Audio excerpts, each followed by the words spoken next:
Oi, oi pessoal, tudo bem? Todo mundo me ouvindo? Vamos começar a nossa transmissão, a nossa abertura aqui da Semana da Computação, né? Juntamente com a, a ERAD Centro-Oeste. Então, estamos aqui com os professores, o diretor da Facom. Oi, oi pessoal, tudo bem? Oi. Me ouvindo? Vamos começar. Peraí, deu um probleminha aqui, gente. Aí, pronto. Eu tava com uma câmera aberta aqui e o microfone. Então, eu vou começar aqui conversando com os professores que estão aqui compondo a mesa, né, do nosso evento, da abertura do nosso evento, né.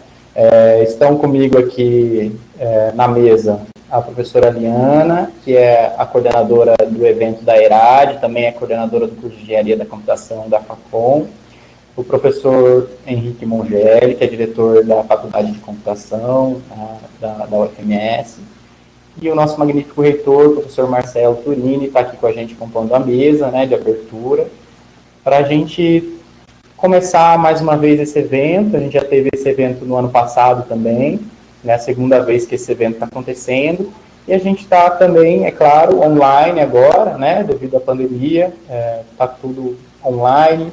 E para a gente foi uma grata surpresa, a parte do evento online, a gente conseguiu alcançar, né, muita gente, a gente teve um número bastante significativo de inscritos no evento, e também a gente conseguiu alcançar palestrantes que geralmente a gente tem dificuldade de conseguir, né, no presencial, porque a gente tem cursos, a gente tem passagem, tem hotel, né, e no online a gente consegue ter essas facilidades, e a gente conseguiu ter uma programação bem legal, muito diversificada, né, muito diferente assim, do que a gente tem no presencial, no dia a dia, nas aulas da Facom.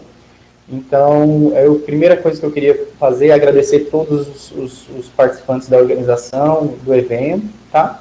E aqueles que estão querendo saber mais sobre a programação do evento, entrar no site da Facom, tem um link lá, eventos, e lá dentro tem a parte da ERAD, e da Semana da Computação com a programação compartilhada, tá? Então, eu queria fazer primeiro esse agradecimento e vou passar a palavra aqui para a professora Liana, né, que vai depois, mais tarde, a gente vai ter o evento da ERAD, ela pode falar um pouquinho sobre isso. Liana.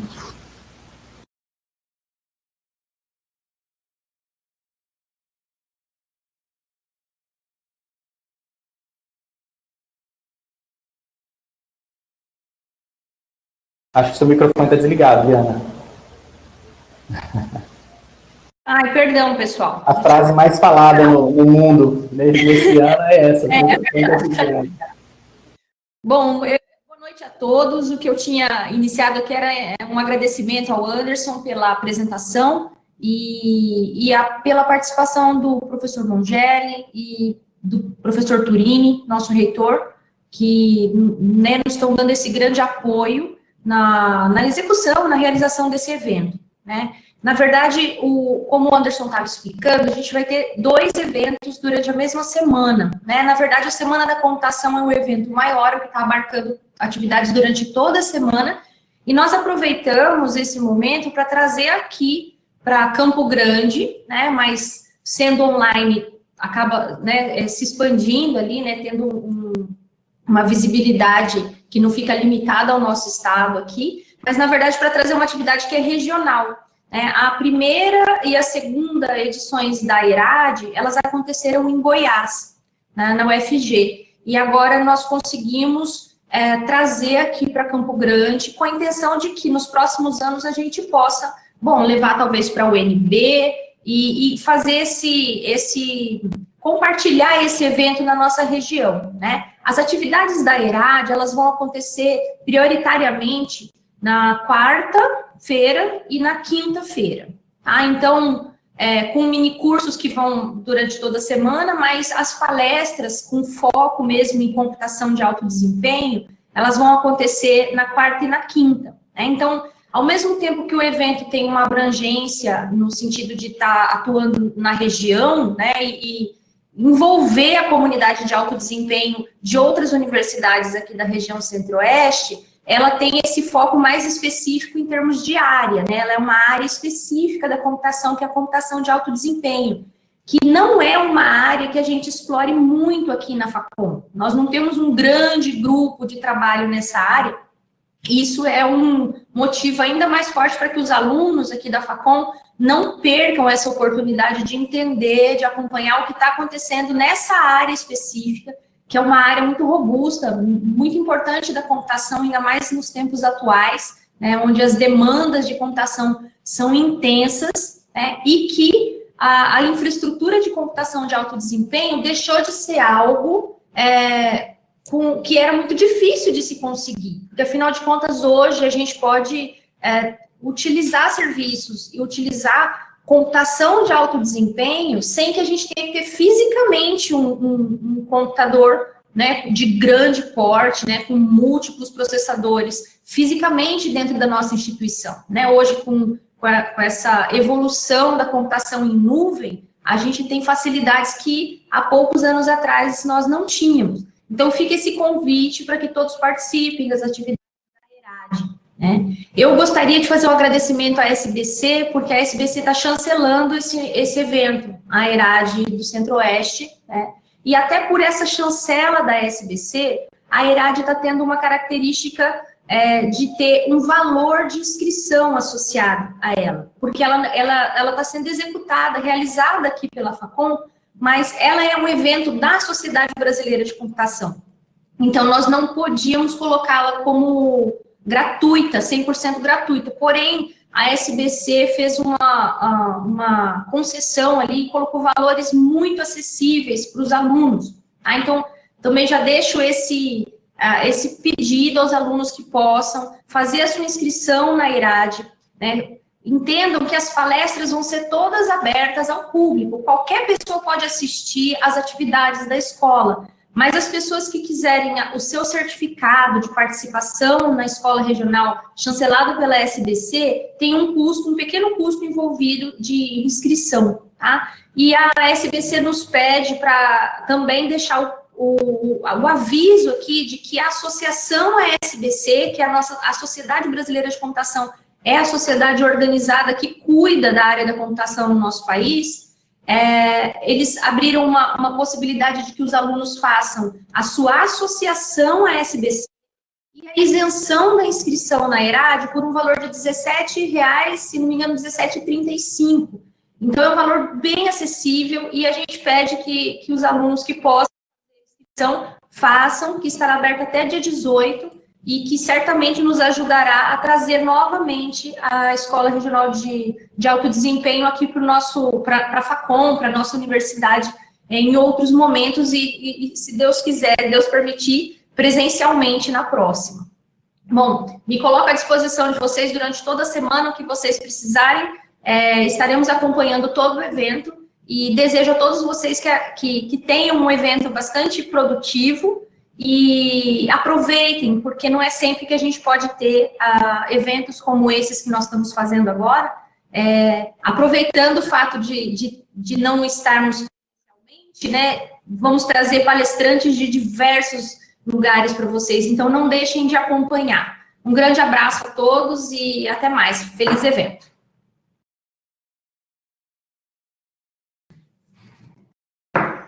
Parabéns, Diana, pela fala. Eu acho que travou meu vídeo, né? Não sei se vocês estão vendo aí, mas acho que travou meu vídeo, não sei o que aconteceu. Eu vou seguir só com o áudio aqui, daqui a pouco eu dou um jeitinho na câmera, tá? O seu áudio está ok, fica tranquilo. Tá, não, mas que bom que o áudio está saindo. Olha, a Liana explicou muito bem aí sobre a ERAD, tá, pessoal? Depois a gente vai ter também a abertura da ERAD, a gente tem toda a programação certinha lá no site, fiquem atentos. Aproveita que vocês estão entrando pela primeira vez aqui no nosso canal da Facom, né? Vou pedir para dar o joinha no vídeo, não é? Dar o joinha no vídeo, curtir aí, se inscrever. Agora a gente vai entrar com tudo nessa... A gente já tinha essa possibilidade, né, de trabalhar online e ter vídeos, e agora a gente está reforçando bastante isso aqui na Facom, e a gente queria também sugestões, críticas, podem passar para a gente depois, tá? Então, em seguida, eu vou chamar a palavra, enquanto eu tento consertar minha câmera aqui, eu vou chamar para falar um pouquinho, né, o nosso diretor participou ativamente da nossa organização de ambos os eventos, né, Então, eu queria agradecer também pela participação dele, pela ajuda toda que ele deu nas conversas com os palestrantes e fazendo gerenciamento. Então, muito obrigado, professor Mongeli, e queria te convidar para fazer uma palavrinha aqui na nossa abertura. Boa noite a todos, boa noite nosso magnífico reitor, professor Turini, que quem não sabe é da Facom também, só que não é da área de alto desempenho, né? Não é da área de engenharia de software. Boa noite, Liana, boa noite ao Anderson, parabéns pela condução aí da organização. Eu acompanhei bem de perto todo esse trabalho. Também tenho que parabenizar aqui o professor Amauri, correu bastante nesses últimos dias, durante toda a organização também, o professor Carlos Ziga. E também temos que agradecer especialmente aos alunos do PET Sistemas e do PET Computação, né? Esse é o segundo ano. Ano passado eu falei isso e esse ano falamos a mesma coisa. Então, esse evento feito com a ajuda dos alunos, com a iniciativa dos alunos e feito para os alunos. Então, isso é muito importante, porque esse envolvimento dos PETs cada vez mais intenso, né? Ano passado já estiveram presentes, esse ano de forma bem mais intensa, e cada ano os alunos, não só do PET, mas vai o convite para os alunos de forma geral poderem participar, se quiserem, da organização desse evento e de outros eventos que dentro da Facom. É muito importante isso. Então, também temos que agradecer a nossa empresa júnior, a Mega Júnior, que começou suas atividades esse ano e está indo de vento e popa, né? Eu vou aqui parabenizar na pessoa do Gabriel Martinez, que é presidente da Mega, mas todos os componentes. Bom, então nós esse ano temos esse formato diferente, né, com essa possibilidade da ERAD estar junto conosco, né, então da gente poder usufruir das palestras da ERAD, dos minicursos da ERAD. É um momento diferenciado, é um momento em que cada um de nós estamos nas nossas casas, por conta dessa pandemia, mas que, se Deus quiser, logo, logo vai passar e a gente vai poder estar de volta aos nossos ambientes. Mas, quando vem uma chance dessas, né, de uma adversidade dessas, é a chance da gente crescer. É na adversidade que nós crescemos. E nós podemos dizer que nós estamos crescendo. Não é o melhor dos mundos, não é a forma que nós gostaríamos, porque nós necessitamos desse cara a cara, desse vis-a-vis, dessa possibilidade de estar junto, mas é o que está nos oferecendo hoje. Então, como a Liana disse, né, então nós estamos fazendo a limonada com esses limões que nos foram dados. E espero que vocês aproveitem. Então, temos bastante alunos inscritos.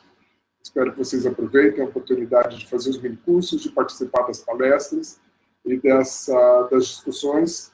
E muito interessante essa questão que a gente reeditou de novo, que é essa roda de conversa, que é muito importante para vocês verem o que aconteceu com os nossos egressos, né? E no futuro, cada um de vocês poderá ter a chance de estar aqui contando a vida de vocês e mostrando o que é para passar, o que é passar pela Facom e depois a possibilidade de sucesso que vocês vão ter. Porque nós trabalhamos para isso, para que vocês tenham uma boa formação e tenham muito sucesso no futuro de vocês. Então, mais uma vez, as palavras são mesmo de agradecimento a todos os envolvidos e que tenhamos um evento muito profícuo e muito interessante. Obrigado, boa noite.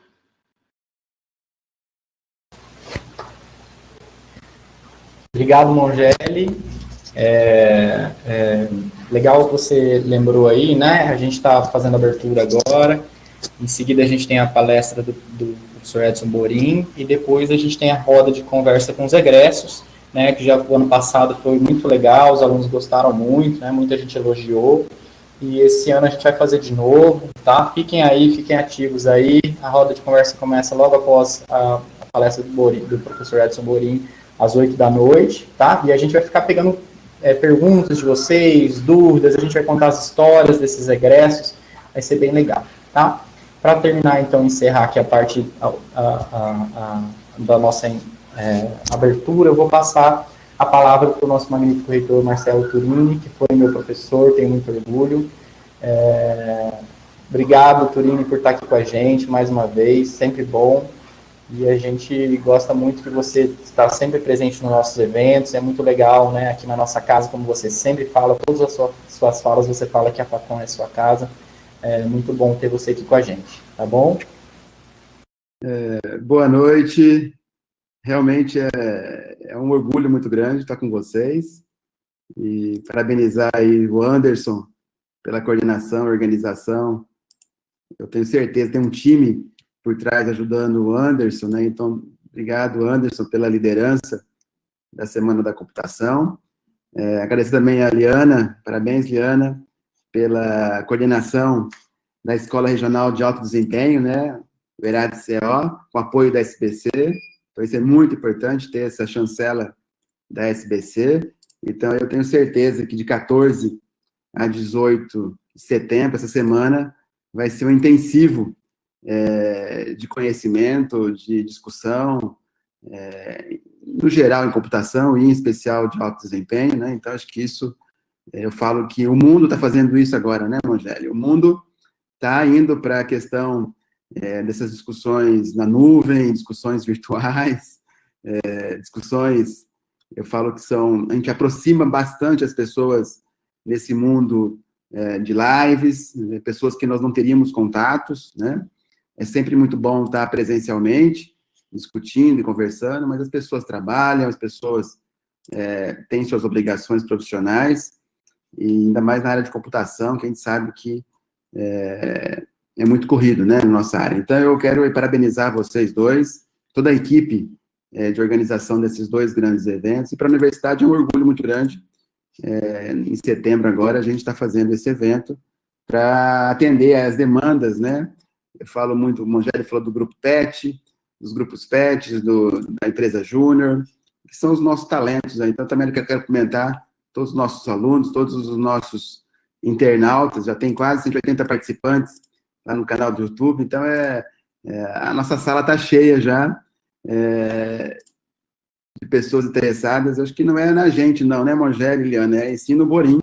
Então, assim, eu quero parabenizar vocês, quero cumprimentar o nosso diretor, o Mongeli, Henrique Mongeli. Parabéns, Mongeli, por dar essa oportunidade da Facom aí de fazer um grande evento, e é uma vitrine para a universidade. Eu falo que o nosso curso de graduação, de mestrado e doutorado é referência em Mato Grosso do Sul, é referência no Centro-Oeste.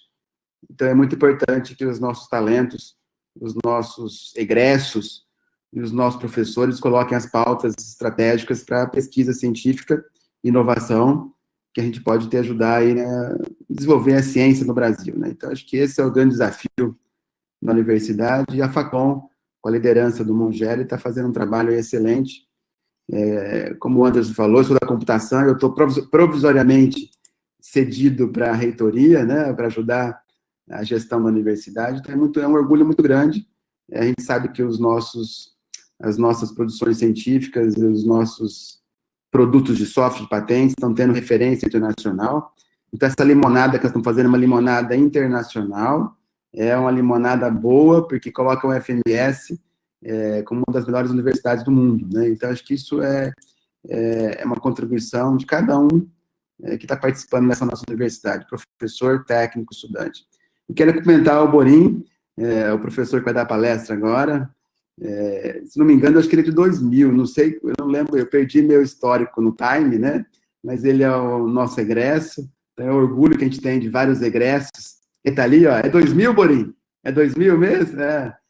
Então, assim, para nós, está na Unicamp, ajudando também a ciência brasileira. Então, obrigado pela tua presença aqui na UFMS, nesse retorno, para potencializar discussões. Hoje é a terceira abertura de evento que eu faço aqui na UFMS. Então, assim, é bom isso, todo dia está tendo 2 ou 3 eventos. Então, eu acho que isso engrandece, a gente discute os grandes temas da ciência brasileira. Quero agradecer também ao Mauri, que está cuidando da parte tecnológica, junto com o Carlos Ziga e toda a estrutura de tecnologia, para poder fazer essas conexões de conhecimento. Então, acho que é isso. Sucesso para vocês, para todo mundo que está discutindo, e que a gente consiga cada vez mais fazer mais eventos, viu, professor Henrique Mongeli, em temas específicos, em lives semanais, porque a gente consegue aí agregar grandes talentos do Brasil e do mundo nessas discussões que a gente pode fazer na UFMS. Então, sucesso para vocês, é um prazer estar na abertura aqui com vocês hoje, nessa tardezinha de setembro, tá bom? Abraço.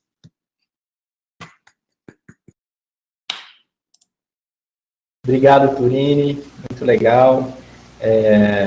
Você lembrou ali, o Mongeli lembrou também, né, dos alunos que estão ajudando, então eu queria reforçar, muito obrigado, pessoal do PET de computação, PET Sistemas, da Mega também, todo mundo super participativo. Ano passado também fizeram, o pessoal do LIA, muita gente ajudou. A Mauri que está desenhando aí, né, Mauri? Está fazendo graça aí, né, engraçadinho? Daqui a pouco a Mauri está comigo na roda de conversa, vai poder fazer bastante piada que ele gosta.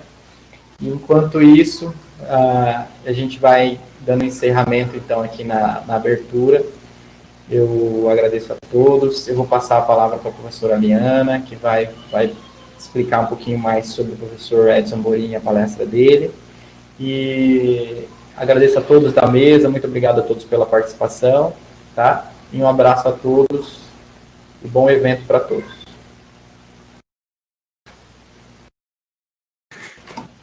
Obrigada, Anderson. Muito obrigada, Turini. Obrigada, Mongeli. Eu estou responsável aqui, nesse momento, por apresentar o professor Edson Borin. Tá? Antes de eu ler o short bio, o Borin é um ex-aluno da Facom, tá? Aqui no currículo aqui, não sei se vai ser, acho que não vai ser mencionado aqui, mas para que todos que não o conhecem, né, já estejam sabendo aí que ele é um ex-aluno da Facom, o Turini mencionou, é formado em 2000, né? Parece um menininho, mas a última vez estava com 3 filhos, né, Borin? Eu não sei se de um ano para cá as coisas mudaram, né? Mas, o Borin sempre tem nos ajudado bastante aqui e participado das atividades da Facom sempre que nós convidamos. É um ex-aluno, mas que pertence à comunidade da Facom e amigo, né, de vários de nós aqui da Facom. Então, Borin, obrigado pela sua assistência aqui no evento, por aqui já de antemão já agradeço, e eu vou ler o seu mini currículo, tá, para o pessoal já conheça também sua parte profissional. Professor Edson Borin é professor associado do Instituto de Computação da Unicamp. Antes de ingressar na Unicamp, em dezembro de 2010, o professor Borin foi pesquisador do Intel Labs, na Califórnia, onde investigou e desenvolveu técnicas de compilação dinâmica para aprimorar microprocessadores, incluindo paralelização binária automática, tradução binária dinâmica e técnicas de otimização e suporte a hardware para aceleração. Durante esse período, o professor Borin empregou seus algoritmos e ferramentas de compressão de microcódigo para melhorar o processo de fabricação dos microprocessadores Intel e foi premiado com 4 prêmios de reconhecimento. Atualmente, o professor Borin coordena o laboratório LMCAD e aplica seus conhecimentos de arquitetura de computadores e compiladores para investigar técnicas de otimização de aplicações de computação científica e de engenharia, né? Esse é o pequeno currículo do professor Edson Borin, e também já deixa eu ler o título, tá aqui no meu outro monitor. A palestra que o Borin vai apresentar aqui para a nossa comunidade é High Performance Cloud Computing for Science and Engineering.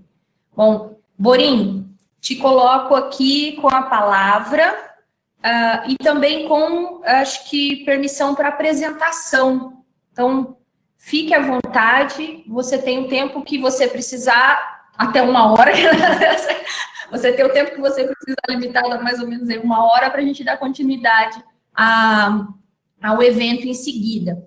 Pessoal que está assistindo, a gente está acompanhando aqui e aos poucos também interagindo no chat. Vocês fiquem à vontade para fazer perguntas. A gente gostaria que todos pudessem fazer até verbalmente, mas isso não é possível. Mas pelo chat vocês podem fazer perguntas, não se acanhem, façam perguntas, aquilo que vocês gostariam de saber, tá, a respeito da palestra ou da formação do professor, e nós vamos fazer as perguntas no final, vamos ler as perguntas. Então, tem alunos aqui só copiando, tá, e armazenando para a gente aqui as perguntas, tá?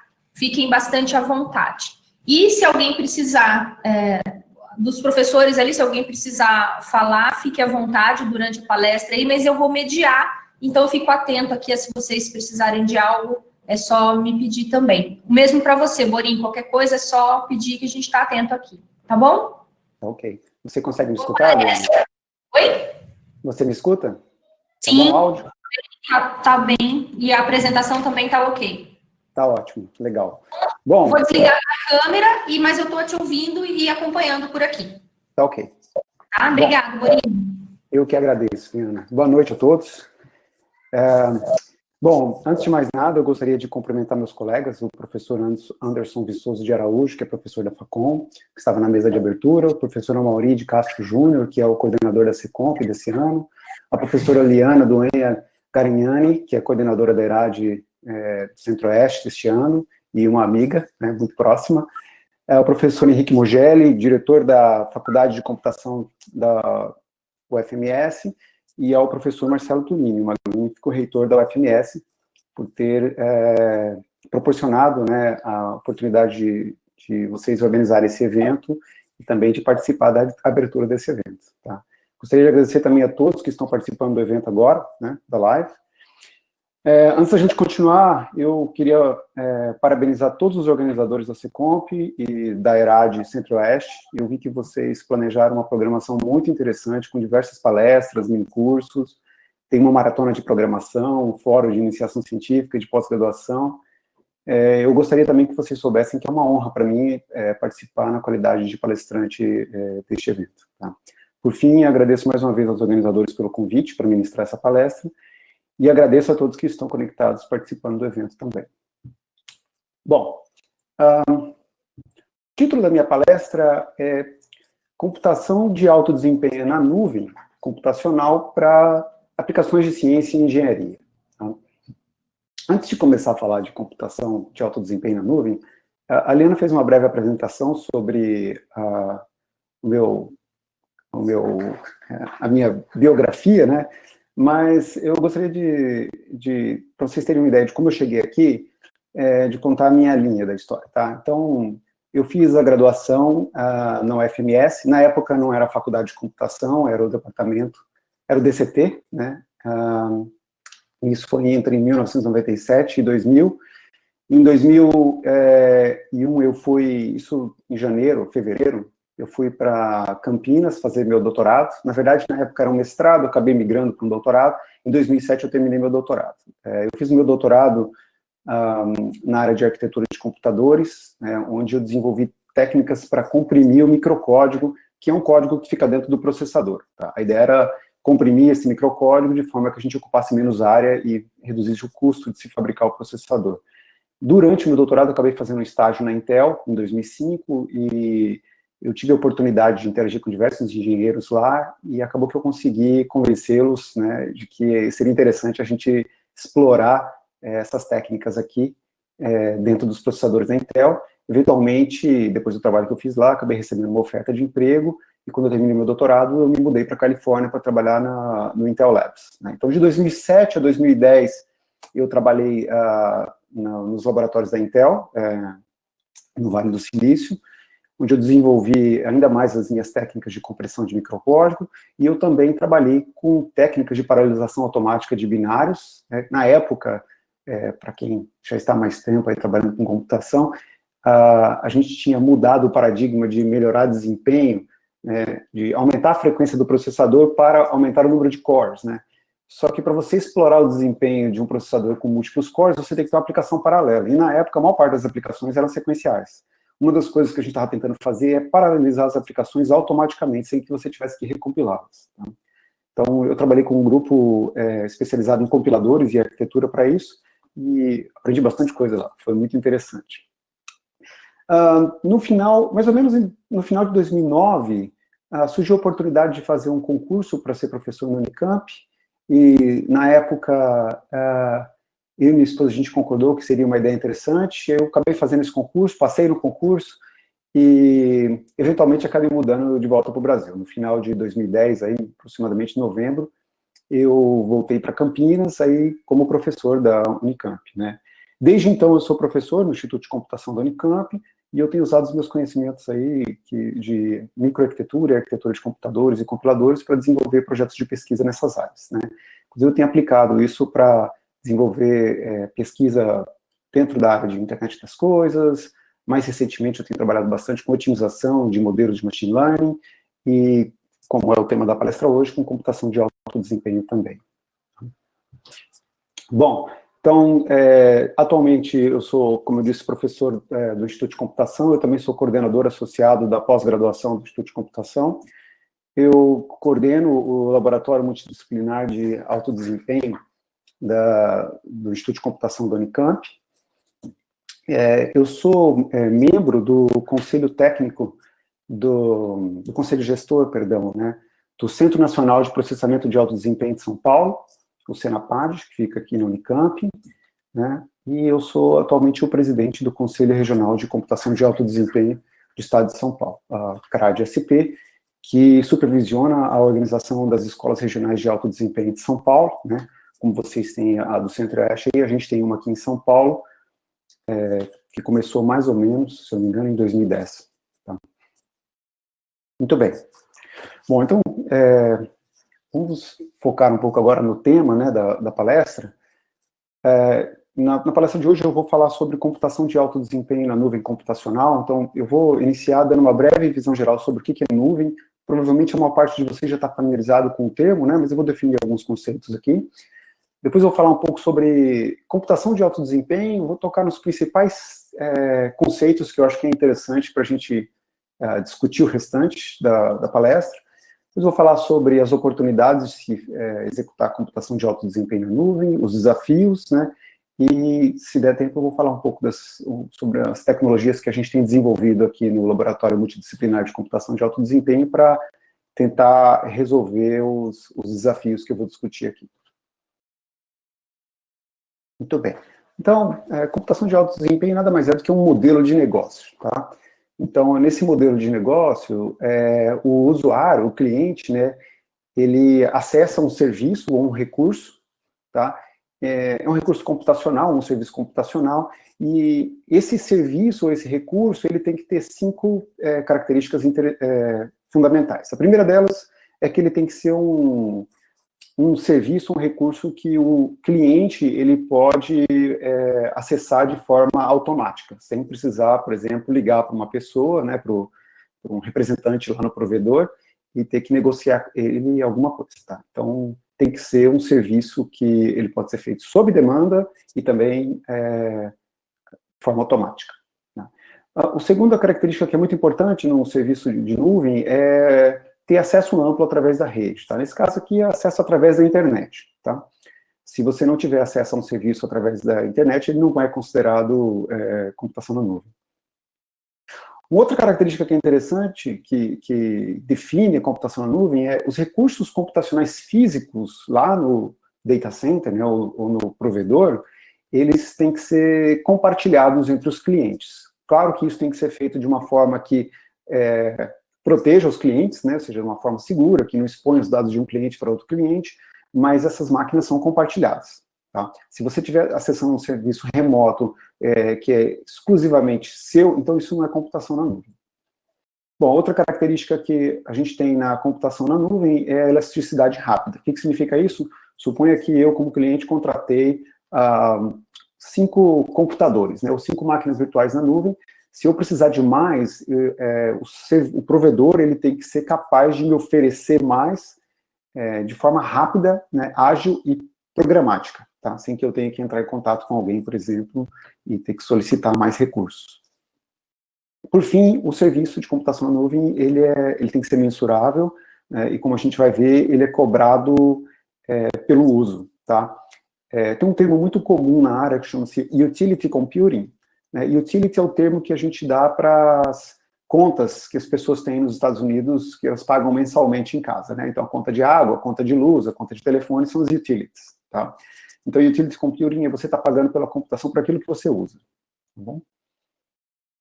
Bom, de onde que vem essa história de computação na nuvem, né? Então, vou tentar contar uma breve história aqui.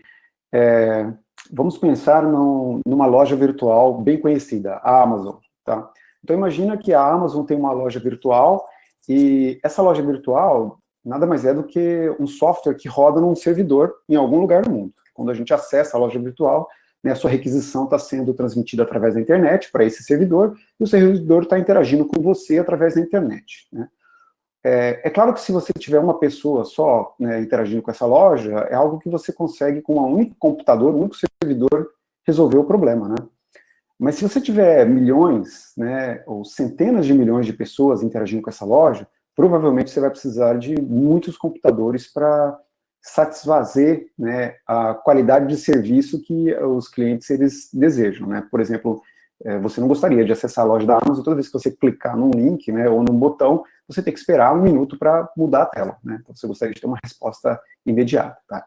Então, a qualidade de serviço que você tem, ela é em função da quantidade de pessoas que estão usando o servidor, tá?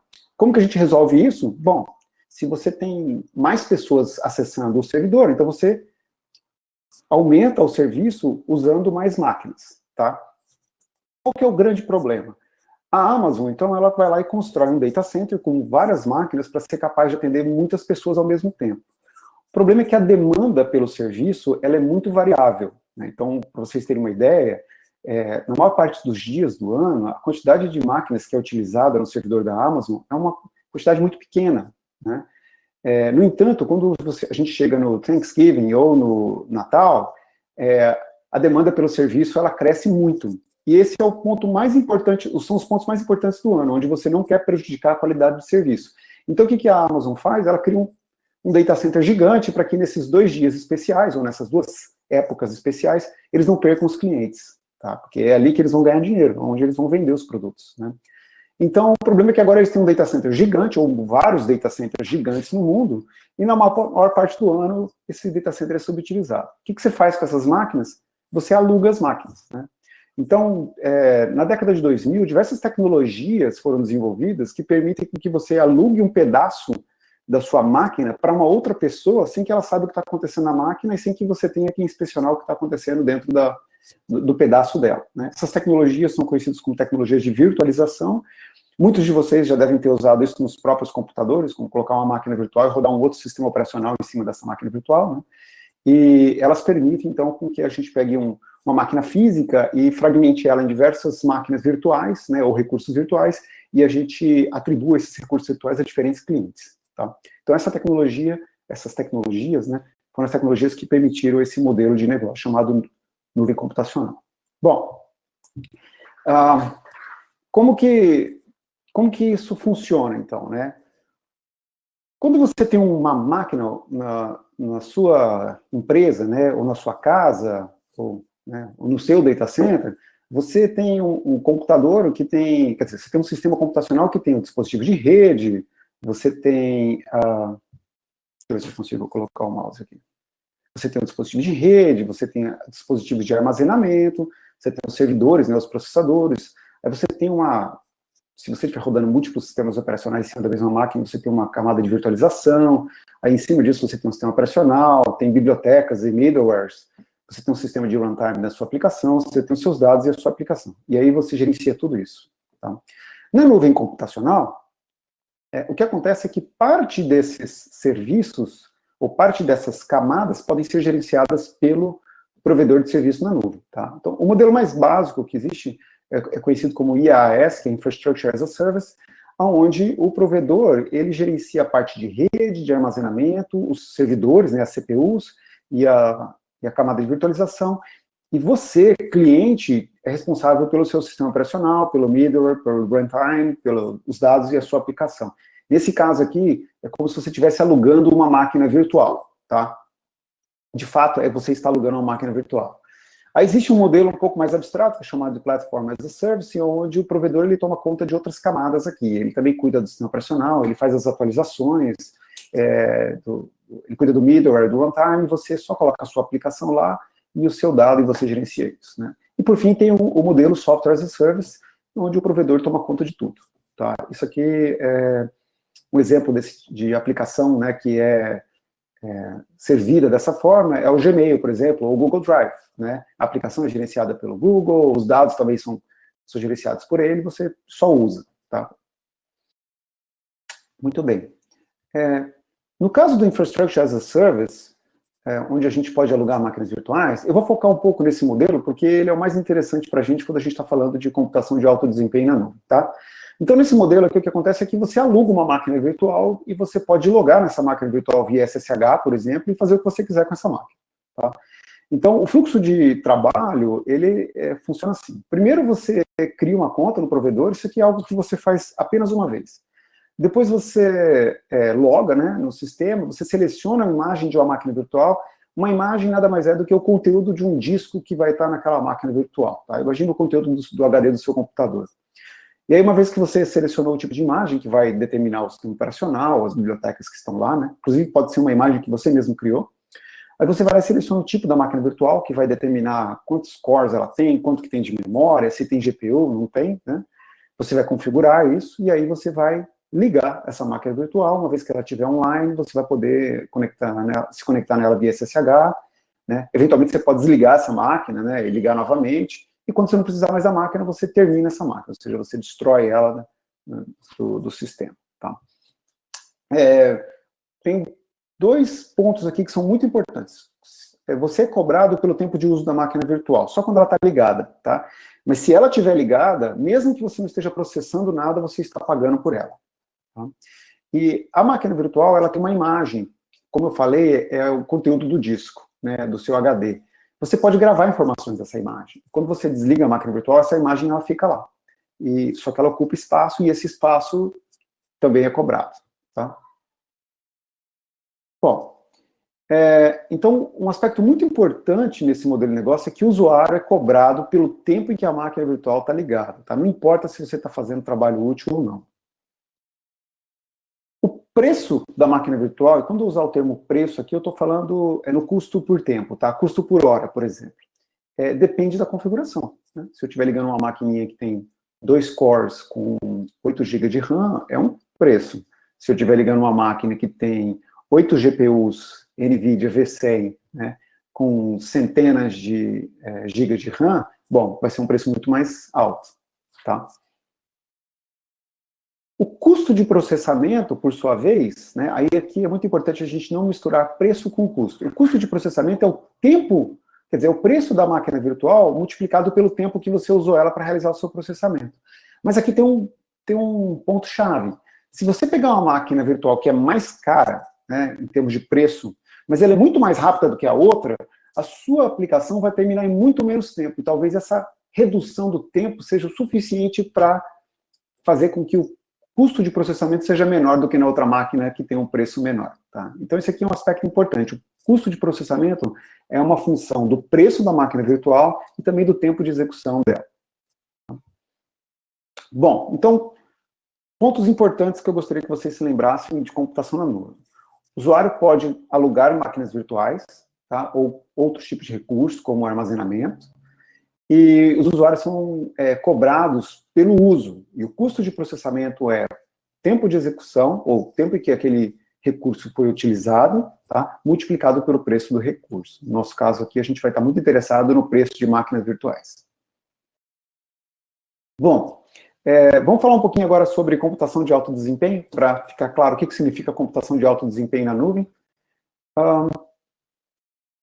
Um computador, muita gente me pergunta isso, o que é um computador de alto desempenho, né? Um computador de alto desempenho é basicamente um computador que tem um desempenho, uma capacidade computacional muito acima da capacidade computacional dos computadores de mesa, né, ou dos laptops, desktops e servidores, tá?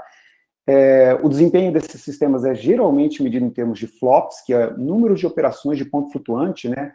Uma soma, uma subtração, multiplicação, divisão de floats, tá? Por segundo.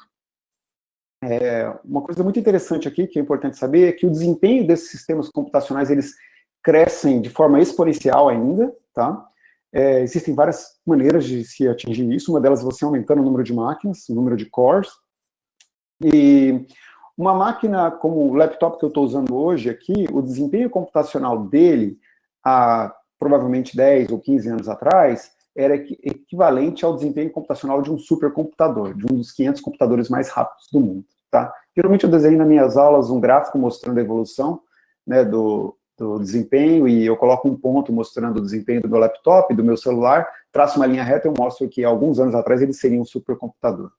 Então é importante saber disso, porque você não define o que é um supercomputador ou um computador de alto desempenho por um limiar na quantidade de operações que ele consegue fazer por segundo. Isso aí vai aumentando, né? A definição está muito mais ligada à proporção de desempenho entre o supercomputador e os computadores de propósito geral de hoje em dia. Tá?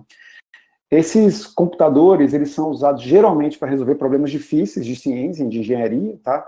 Então, por exemplo, previsão do tempo, pesquisa na área de aerodinâmica, modelagem de blindagem de radiação, simulação de dinâmica molecular, que é muito importante para o projeto de novos remédios, né, novas drogas, tá? Exploração de óleo e gás e afins. Tá? Só para dar um exemplo para vocês, na área de exploração de óleo e gás, a computação de alto desempenho é usada em diversos pontos. O nosso grupo, ele trabalha com o que a gente chama de processamento sísmico, tá?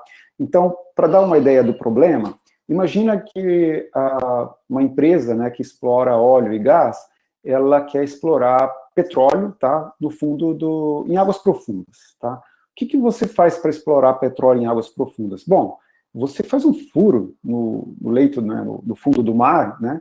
Esse furo é chamado de poço, né? Até você atingir um reservatório de petróleo, e aí você faz um outro furo em algum outro lugar do reservatório, nesse lugar aqui você injeta água, e a água que está sendo injetada, ela empurra o óleo, e esse óleo vai saindo pelo outro furo. Então, é muito importante você ter uma boa visão do que tem lá embaixo, da onde está o reservatório, qual que é o formato dele, para que você possa fazer esses poços nos lugares corretos, né, e maximizar a recuperação de óleo, tá? Hoje em dia é cada vez mais importante a exploração de petróleo em águas profundas, porque os reservatórios, né, que estão em águas profundas, eles têm um volume de óleo muito maior do que os reservatórios que tem aí em águas rasas ou em terra, tá? O problema disso aqui é que, para você fazer um poço, né, em água profunda, o custo é muito alto, tá? Pode custar da ordem de centenas de milhões de dólares você fazer um poço, né? Agora você imagina que você fez um poço e você não atingiu o reservatório, você furou no lugar errado. Você acabou de jogar fora 100 milhões de dólares. Tá? Se você pegar uma porcentagem pequenininha disso aí, investir em pesquisa e isso evitar com que você fure um poço errado, você pagou pesquisa por anos e anos. Tá? Então essa é uma área muito fértil para se fazer pesquisa, porque qualquer ganho que você tem, o retorno ele é bem significativo. Aqui o que acontece é o seguinte, como é que a gente faz, né, com o que é o processamento sísmico? Como é que a gente faz para a gente saber onde perfurar, né? Bom, a melhor coisa para se fazer é tirar uma foto do subsolo, né? Mas como é que você tira uma foto do subsolo? Se você perfurar o subsolo, você já está gastando dinheiro, né? Então, a gente faz o que a gente chama de seismic survey, que é você usar tecnologia de processamento sísmico para criar essa imagem. Como que funciona isso? Você, em águas profundas, né, você tem um navio que ele tem uma arma aqui atrás de ar comprimido. Toda vez que ele dispara essa arma, ele gera uma onda de choque mecânica. Essa onda, ela se propaga, como vocês estão vendo aqui, né, de forma radial. Essa onda, toda vez que ela encontra uma interface, né, ou seja, duas camadas que têm propriedades diferentes, parte da energia dela reflete, tá? Parecido com a lei de Snell, como vocês devem ter estudado lá no segundo grau. E essa energia que reflete, ela sobe para a superfície, tá? E esse navio, ele arrasta um conjunto de geofones, né? E nada mais são do que microfones, tá? E esses microfones ficam registrando essas vibrações, tá? Que são as ondas, né? Que foram refletidas. Parte da energia reflete, tá? Parte dela refrata para as camadas inferiores, e essa energia que refratou para baixo, ela acaba refletindo, parte dela também reflete nas novas interfaces, parte refrata e assim por diante. Então, o que a gente registra aqui em cima é um monte de sinal sísmico que parecem os dados que a gente vê num eletrocardiograma ou num sismógrafo, tá? Bom, o que é o processamento sísmico? É você, a partir desses dados aqui, tentar adivinhar o que tinha lá embaixo.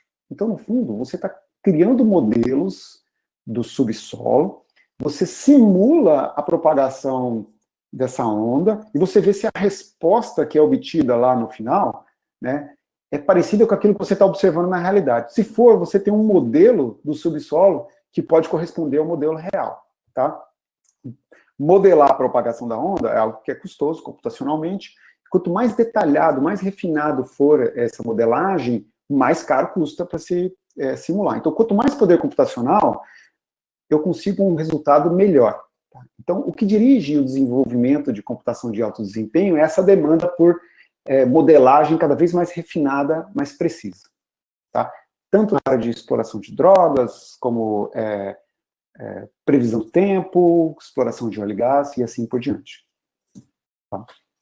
Bom, o que é um sistema de computação de alto desempenho? Né? Então, bom, a gente já sabe para que ele é usado, como é que o avanço, o desenvolvimento dele é motivado, né? Mas como que isso aconteceu? Tá?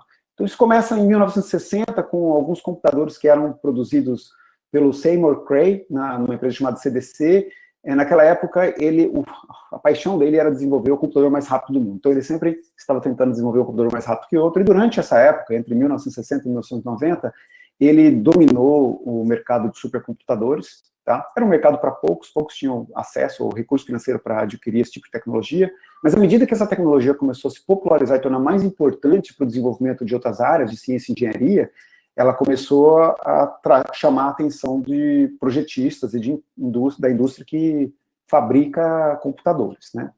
E aí, na década de 90, aconteceu uma revolução. Então, de 60 até 90, esses supercomputadores eram feitos de forma muito particular e especializada, né? E por isso custavam muito caro também, né? Na década de 90, o pessoal começou a perceber que você poderia pegar um monte de computador que foi desenvolvido para ser desktop ou servidores comuns e conectar eles numa rede de interconexão e, com isso, explorar o poder computacional agregado de todos os dispositivos que estão nessa rede. Tá? Isso a gente chama de cluster, né?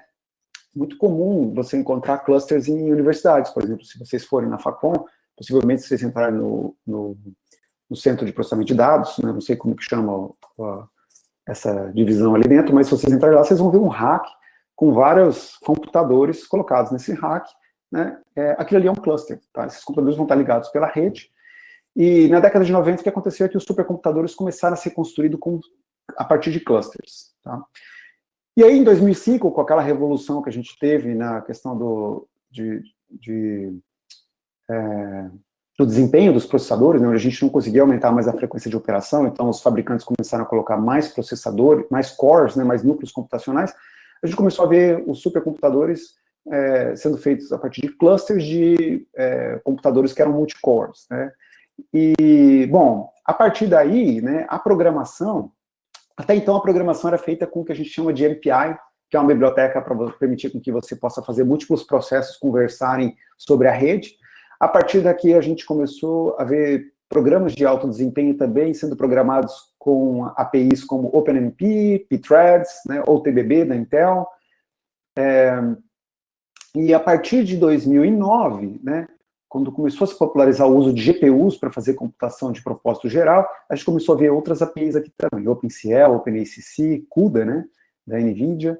Tá? Então, hoje em dia, um supercomputador ele é feito a partir de um cluster que tem múltiplas máquinas que são multicores, e essas máquinas, muitas delas, contêm aceleradores como GPUs. Tá? Os aceleradores não são exclusivamente GPUs, existem outros tipos de aceleradores, mas a grande maioria deles são GPUs. Bom, para vocês terem uma ideia, essa aqui é a foto de um supercomputador, o Titan. Essa foto é desse ano e ele está sendo... essa foi uma foto inaugural para desmontar o computador, né? Ele deixou de ser um computador útil, então ele estava sendo decommissioned. Então, basicamente, os computadores de alto desempenho modernos eles são construídos como clusters de máquinas conectadas por uma rede de conexão de alto desempenho. Vocês estão vendo aqui que parecem geladeiras, na verdade são racks, né? Se você abrir essa porta aqui da frente, você vai ver várias lâminas, vários computadores nesses racks. Tá? A forma mais comum de se programar esses computadores é usando MPI mais algum outro tipo de API para explorar o paralelismo dentro do nó. Isso pode ser OpenMP para explorar os múltiplos cores, ou CUDA para explorar a GPU e assim por diante.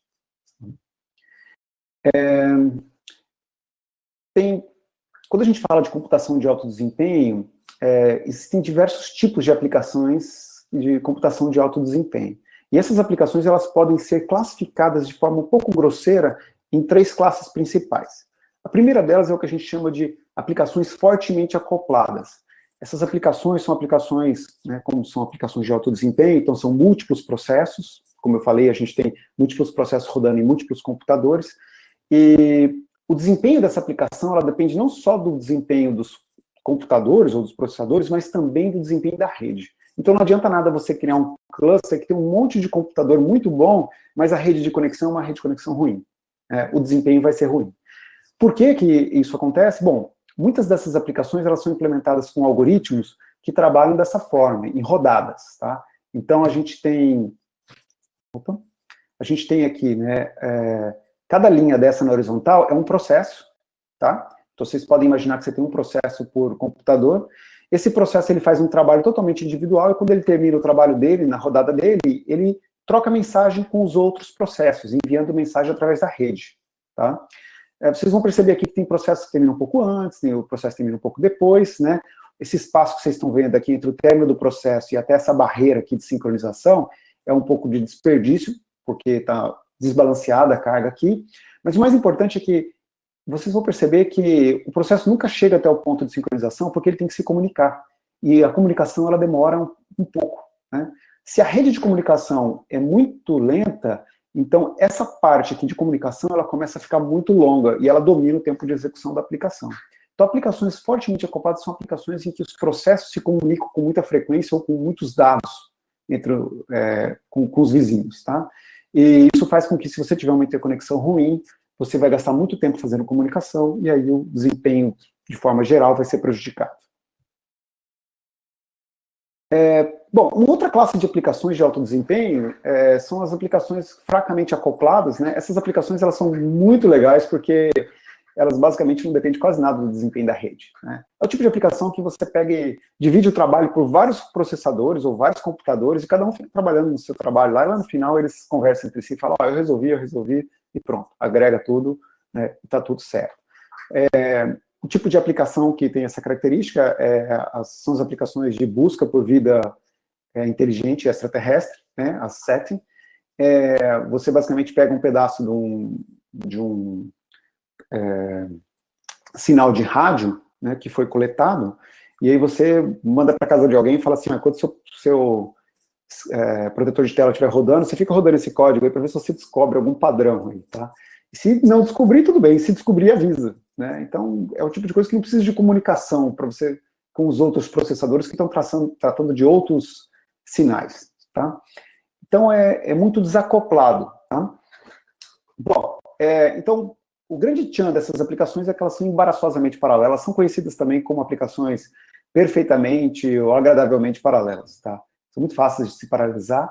E esse tipo de aplicação, ela tira proveito de um paradigma de computação chamado Grid Computing, que é onde você tem, por exemplo, no Unicamp a gente tem um cluster, aí a gente tem um cluster no Senapad, a gente tem um cluster lá no UFMS, tem um cluster na USP, a gente conecta todo mundo pela internet e agora eu posso lançar uma aplicação que vai rodar em todos eles, né? Ela tem que fazer comunicação entre os processos, mas é pouquinha comunicação, então o fato de a gente estar fazendo isso sobre a internet, que é muito lento, comparado com uma rede de alto desempenho, isso não vai afetar o desempenho total, tá? Então, aplicações fracamente acopladas, elas se dão muito bem com sistemas computacionais que têm bastante poder computacional nos nós, né, nos processadores, mas não tem muito desempenho na rede de intercomunicação.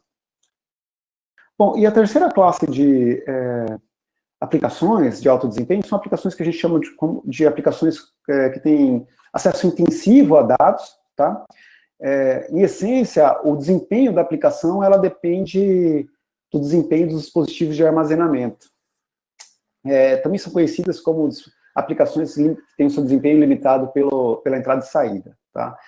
Elas são caracterizadas por ter acessar um grande volume de dados, né, e ter uma intensidade operacional baixa. O que é intensidade operacional? A quantidade de operações que você faz por byte lido do dispositivo de armazenamento é pequena. Então, no final das contas, por mais que você faça, por exemplo, 100 operações aritméticas para cada byte lido, se o seu computador consegue fazer bilhões de operações aritméticas por segundo, mas só consegue ler, vamos dizer aqui, vamos exagerar, né, 100 bytes por segundo, você vai ficar, no fundo, o processador vai ficar esperando o dado vindo do seu HD, tá? Ou do dispositivo de entrada e saída. Então, um tipo bem clássico de aplicação que tem essa característica são as aplicações de Big Data, principalmente aquelas aplicações que fazem análise de dados de páginas, né? Então, a Google é muito conhecida por isso, né? Eles publicaram vários artigos e também um modelo de programação chamado MapReduce, né? Que acabou se popularizando, e a gente vê hoje várias ferramentas como Hadoop, por exemplo, que é open source, que é um modelo de programação que tenta facilitar a vida do programador, né? E ele foi desenvolvido não para conseguir explorar o desempenho do processador, mas para conseguir explorar o desempenho paralelo de I/O, de entrada e saída, que é esse o gargalo para esse tipo de aplicação. Bom, então, da parte de computação de alto desempenho, eu gostaria que vocês lembrassem de que existem aplicações com diferentes características, algumas delas são fortemente acopladas e elas precisam muito de um computador que tem um bom desempenho da rede de interconexão. Algumas dessas aplicações não dependem muito do desempenho da rede de interconexão, elas dependem apenas do poder computacional dos processadores ou dos nossos computacionais, e outras dependem do desempenho do dispositivo de entrada e saída. Tá? Então, agora eu vou falar um pouquinho sobre como que a gente pode fazer computação de alto desempenho na nuvem. Tá? Mas uma coisa que eu gostaria que vocês lembrassem é que os sistemas computacionais de alto desempenho de hoje em dia são clusters, tá? Que são basicamente racks com vários computadores conectados por uma rede de conexão de alto desempenho. Bom, como que a gente pode fazer HPC na nuvem? Tem várias formas de fazer isso, tá? Por exemplo, a gente poderia modificar a nossa aplicação para ela se encaixar ao modelo de nuvem, né? Isso envolve ter que modificar a aplicação. Uma outra forma mais simples, não necessariamente tão otimizado, é a gente criar um cluster de HPC na nuvem, né? Como é que a gente faz isso? Bom, eu posso contratar múltiplas máquinas virtuais, ligar essas máquinas virtuais, configurá-las para conversar uma com a outra, né? Usando a rede de comunicação. Né? No pior das hipóteses, a gente estaria usando a internet, mas não é isso que acontece. Se eu estiver contratando essas máquinas virtuais no mesmo provedor, elas vão estar dentro do mesmo data center. Possivelmente, se eu usar alguma API para pedir isso, elas estejam até dentro do mesmo rack. E aí elas estariam usando a mesma rede de interconexão. Tá? Você pode fazer isso manualmente, tá? É uma tarefa um pouco tediosa. Ou você pode usar uma ferramenta para automatizar isso. A própria Amazon disponibiliza uma ferramenta open source chamada Parallel Cluster. Tem uma ferramenta que é mais genérica e funciona com diferentes provedores chamados Elastic Cluster. A gente acabou desenvolvendo uma ferramenta aqui no Unicamp chamada CLAP, que permite você instanciar clusters de alto desempenho, rodar aplicações de alto desempenho, aplicações MPI, na nuvem com pouco esforço. Tá? Bom, então qual que é a grande diferença, né, do ponto de vista administrativo, de você ter a computação num cluster de HPC e você tentar fazer a computação de alto desempenho na nuvem? Tá? Bom, para quem está dentro da universidade, né, como eu estou, o processo de aquisição de um cluster é um processo muito lento, que pode demorar meses ou até anos. Eu acabamos de instalar um cluster de alto desempenho, custou mais de 3 milhões de reais, e ele demorou basicamente 3 anos para ser instalado. Por quê? A gente teve que escrever um projeto, pedindo dinheiro para a Petrobras avaliou isso, aí concedeu o projeto para a gente, aí ela entregou o dinheiro, aí a gente teve que refazer as cotações, teve que fazer licitação, enfim, tem todo um processo burocrático muito longo. Então, no nosso caso, foi até exagerado, foram quase 3 anos para a gente conseguir instalar essa máquina e começar a usar, tá? A aquisição e instalação de uma máquina na nuvem não existe, na verdade, você contrata a máquina, né, o uso dela. E você criar uma conta no provedor de nuvem e começar a instanciar máquinas virtuais é uma questão, assim, de minutos, tá? Se você tiver experiência, pouquíssimos minutos. Um outro aspecto que é importante também é a espera em fila de trabalhos. Quando a gente tem um computador de alto desempenho, né, dentro da universidade, por exemplo, ele é geralmente compartilhado, né, por diversos grupos. Esses grupos têm pesquisadores que logam lá, via SSH, geralmente, e aí eles disparam um trabalho. O que é um trabalho? É basicamente um comando para executar o programa do pesquisador, que vai usar múltiplas máquinas, tá? Só que quando você dispara esse comando, ele não começa a rodar os processadores imediatamente, porque pode ser que tenham outros programas rodando lá. E um sistema de computação de alto desempenho, geralmente ele não compartilha a máquina entre diferentes processos. Ele roda um processo, depois ele roda outro processo.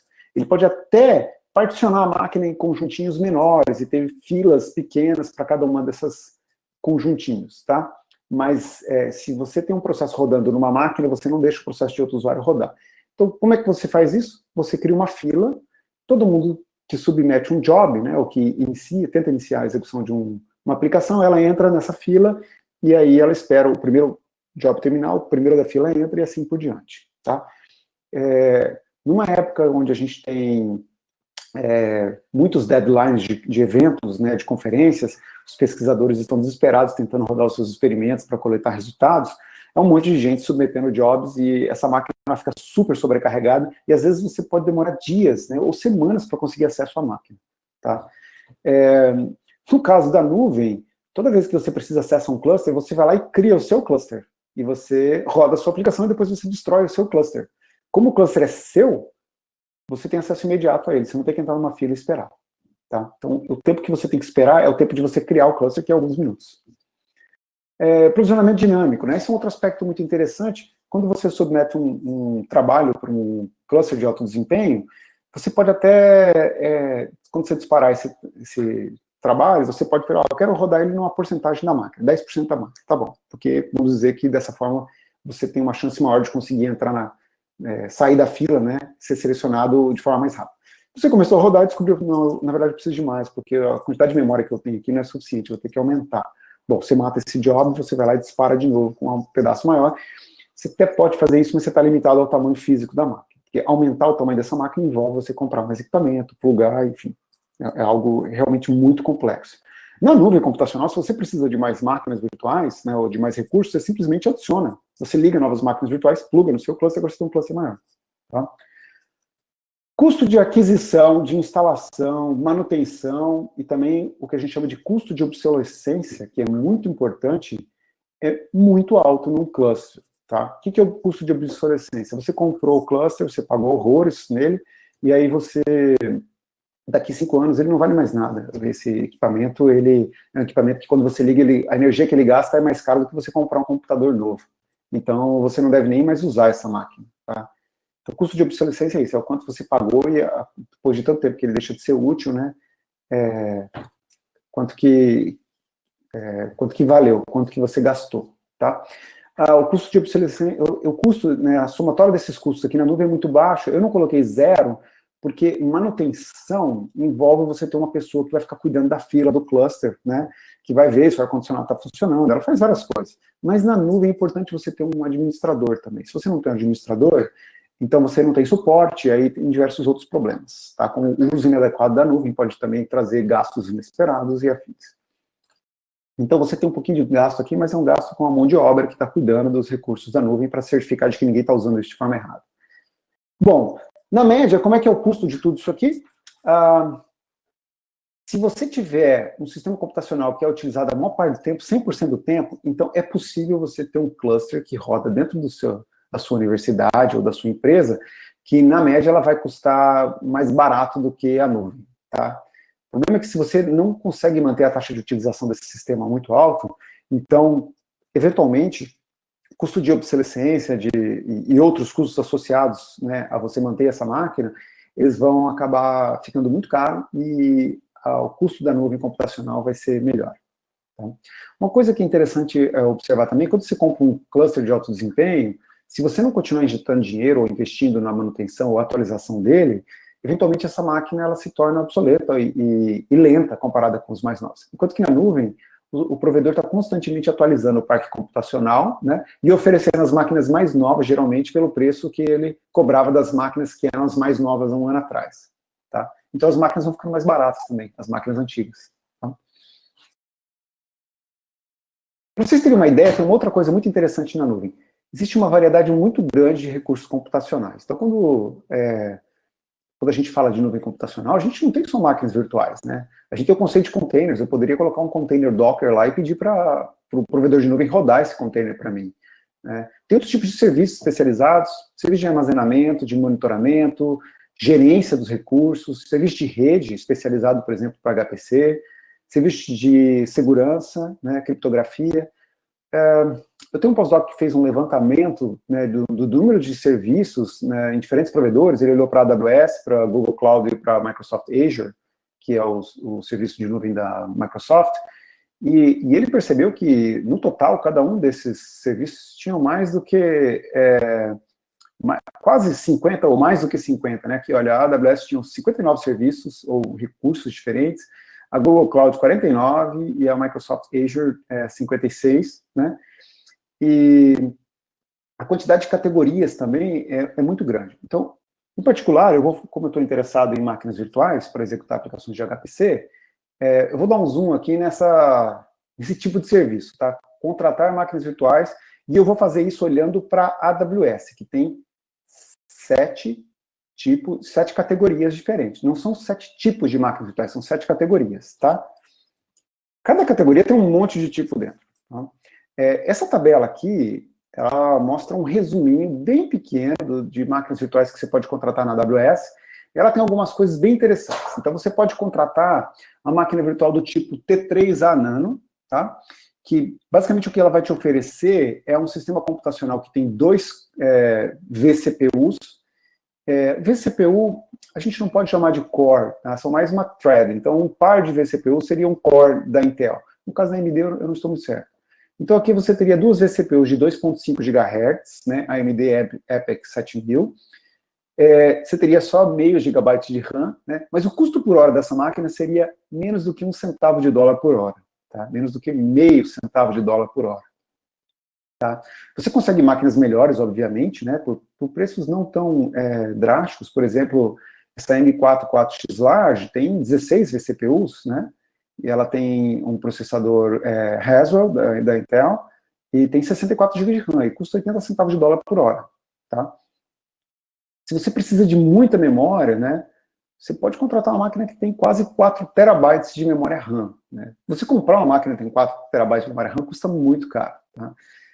Tudo bem que o preço por hora é bem alto, né, $26 por hora, mas se você precisar fazer um processamento aí que dura 10 horas, ou um dia que seja, você vai gastar da ordem aí de $200, $500, né?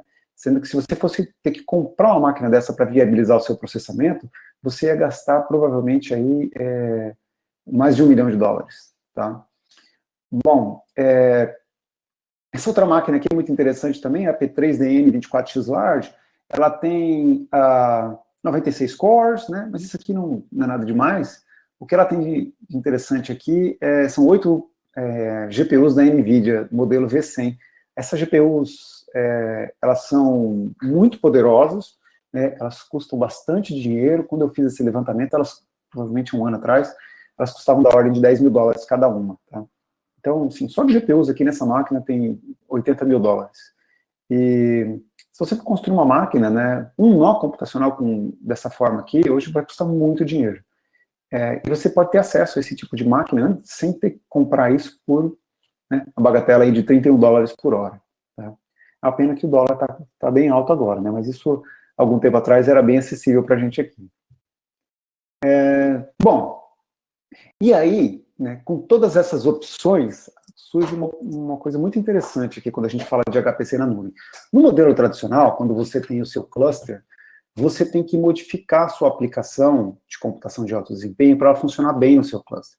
Então, se você tem um cluster que tem GPUs, é importante você modificar a sua aplicação para ela usar GPUs, senão você vai estar subutilizando o seu cluster, né?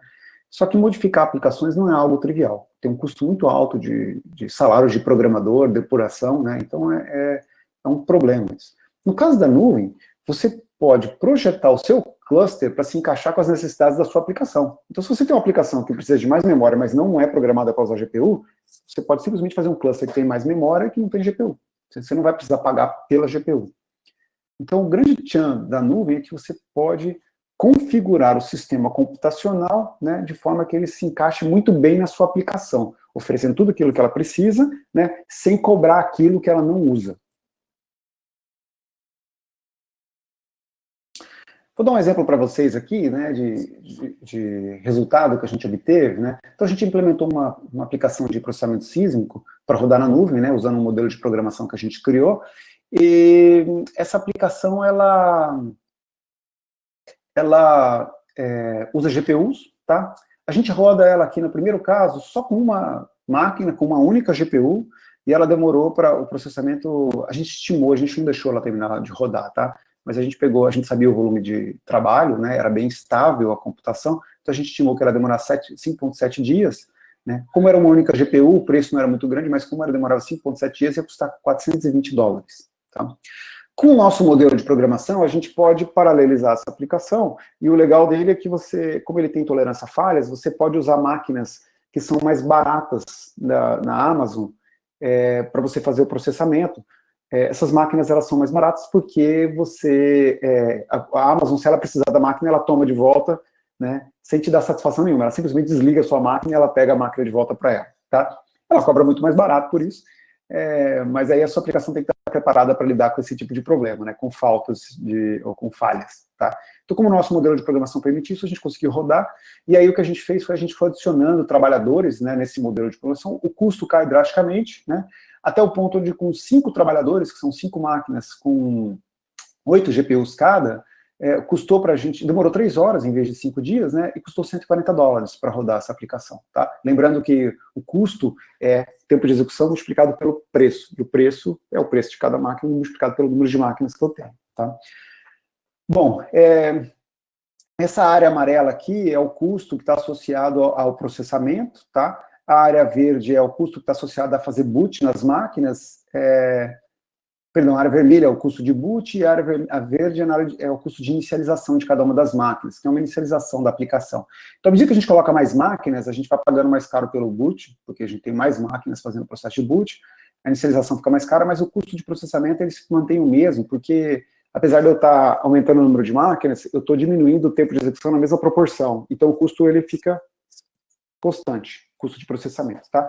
A gente conseguiu rodar essa aplicação aqui com 39 trabalhadores, né? São 40 máquinas virtuais no total, sendo que dessas 40, 39 delas têm 8 GPUs cada, e a gente gastou nessa brincadeira $190 e apenas 41 minutos para processar. Então, para vocês terem uma ideia, essa máquina, quer dizer, o sistema computacional que eu usei para realizar essa computação em 40 minutos, ele tem 39 máquinas virtuais, cada uma com 8 GPUs da NVIDIA V100, né? Ao custo de $10 mil, a gente tem que cada máquina dessa custa pelo menos, só em GPU, $80 mil.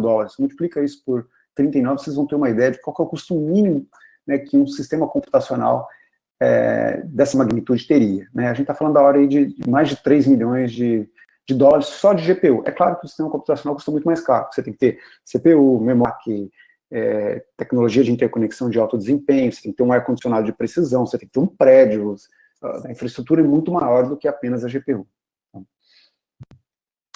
Bom, então, eu acho que uma coisa que é importante ressaltar aqui é o seguinte, com esse tipo de tecnologia, qualquer pessoa, qualquer pesquisador pode ter acesso à tecnologia de HPC. Você não precisa estar associado a uma universidade ou a um grande centro de computação de alto desempenho. Qualquer um pode simplesmente pegar o seu cartão de crédito, colocar na Amazon, ir lá e construir o seu cluster e rodar a sua aplicação. Claro que, né, o diabo mora nos detalhes, né, não é tão simples assim, e eu vou falar um pouco sobre os desafios, né, que surgem nesse cenário aí. Antes de continuar, deixa eu só dar uma olhadinha aqui no horário, como é que a gente está de horário? Estamos tranquilos ainda, Borim. A roda de conversa às 8 horas, a gente marcou, tem tempo ainda. Ah, tá legal, tá legal. Obrigado, Liana. Eu vou continuar aqui, então, falando sobre os desafios, tá? Vocês acham que agora é o momento para fazer uma pausa para perguntas ou vocês preferem deixar para o final? Liana, a bola está com você. Eu considero que é melhor deixar para o final, Borim. Pode seguir. Tá legal. Então vamos em frente. Bom, então vou falar um pouco sobre os desafios de se usar a nuvem para realizar a computação de alto desempenho, tá? Primeiro, é importante ter em mente que tanto o desempenho quanto o custo de você realizar a computação de alto desempenho na nuvem vai depender de diversos fatores. Tá? Por exemplo, características da aplicação. Lembra que eu falei de aplicações fortemente acopladas que dependem do desempenho da rede de interconexão, né? ou aplicações fracamente acopladas, que não dependem muito do desempenho da comunicação, dependem muito mais do desempenho do nó computacional, né? Ou aplicações que são data intensive, que dependem muito mais do dispositivo de I/O, né? Então, tem algumas dessas aplicações que vão se encaixar muito bem com o sistema computacional na nuvem, tem outras que não vão se encaixar bem, né? E isso vai acabar afetando, essencialmente, o desempenho e o custo dessas aplicações lá. Tá? O tipo do hardware usado na máquina virtual, né? A quantidade de CPUs, a quantidade de memória, a quantidade de GPUs, né? Isso pode afetar bastante, tanto o custo quanto o desempenho. O desempenho da rede, né, por si só, tá? A forma como o provedor ele coloca essas máquinas virtuais no data center, né? Imagina que você tem um data center gigante, com vários racks, né? E aí você pede para o provedor, olha, cria para mim 64 máquinas virtuais, e aí o provedor tem a brilhante ideia de colocar uma máquina virtual em cada canto do data center, né? Muito distante uma da outra, de forma que toda vez que uma tem que comunicar com a outra, ela tem que passar por vários switches, né? Vários pontos de comunicação, e o desempenho de comunicação fica ruim, tá? Então, isso pode afetar o desempenho da aplicação, se ela depende muito do desempenho da comunicação. O tipo de armazenamento também, se é um armazenamento local, né, um SSD, um HD, ou é um armazenamento compartilhado, que está num servidor de dados, né, tem várias opções aí, e essas opções podem afetar tanto o custo quanto o desempenho. Bom, esse gráfico aqui, ele mostra um resultado muito interessante que a gente teve com a execução de uma aplicação que a gente desenvolveu para rodar na nuvem, uma aplicação de processamento sísmico. E a gente rodou ela em máquinas virtuais da AWS.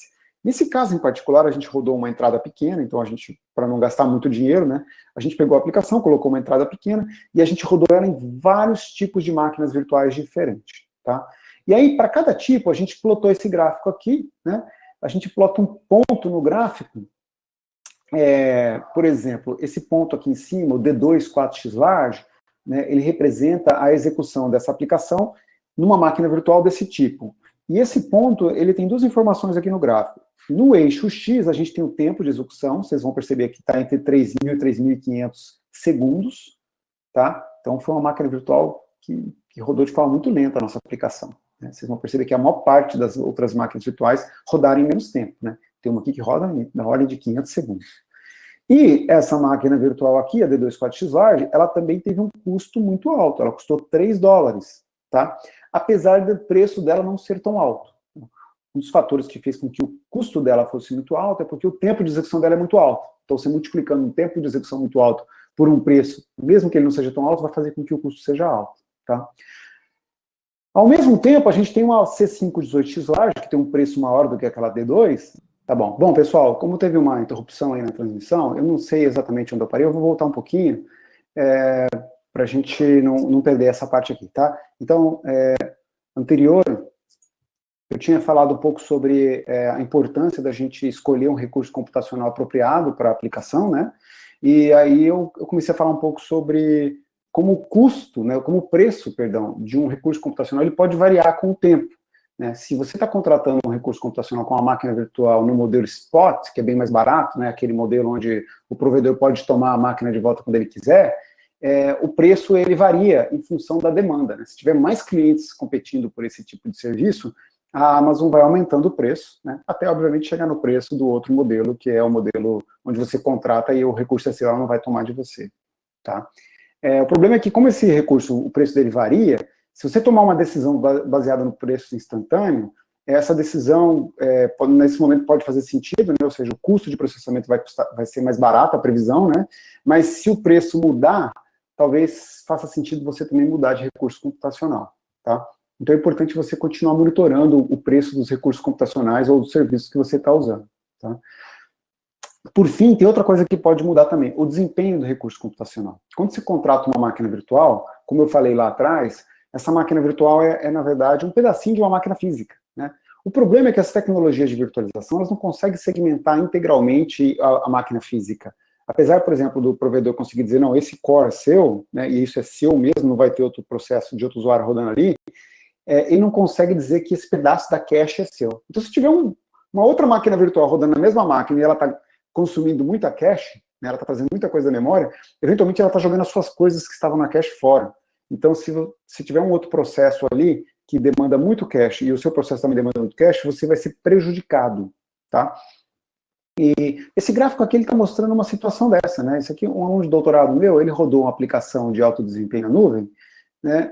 E o que aconteceu foi que essa aplicação, então aqui, esse gráfico, ela mostra o desempenho dessa aplicação, tá? Que é o número, o tempo médio de cada iteração. Essa aplicação, ela tem várias iterações. Então, vocês podem perceber aqui no gráfico amarelo, que na terceira execução, na média, cada iteração demorava 3,9 segundos, aí, né? Um pouquinho menos, aí depois cai, depois sobe, desce, né?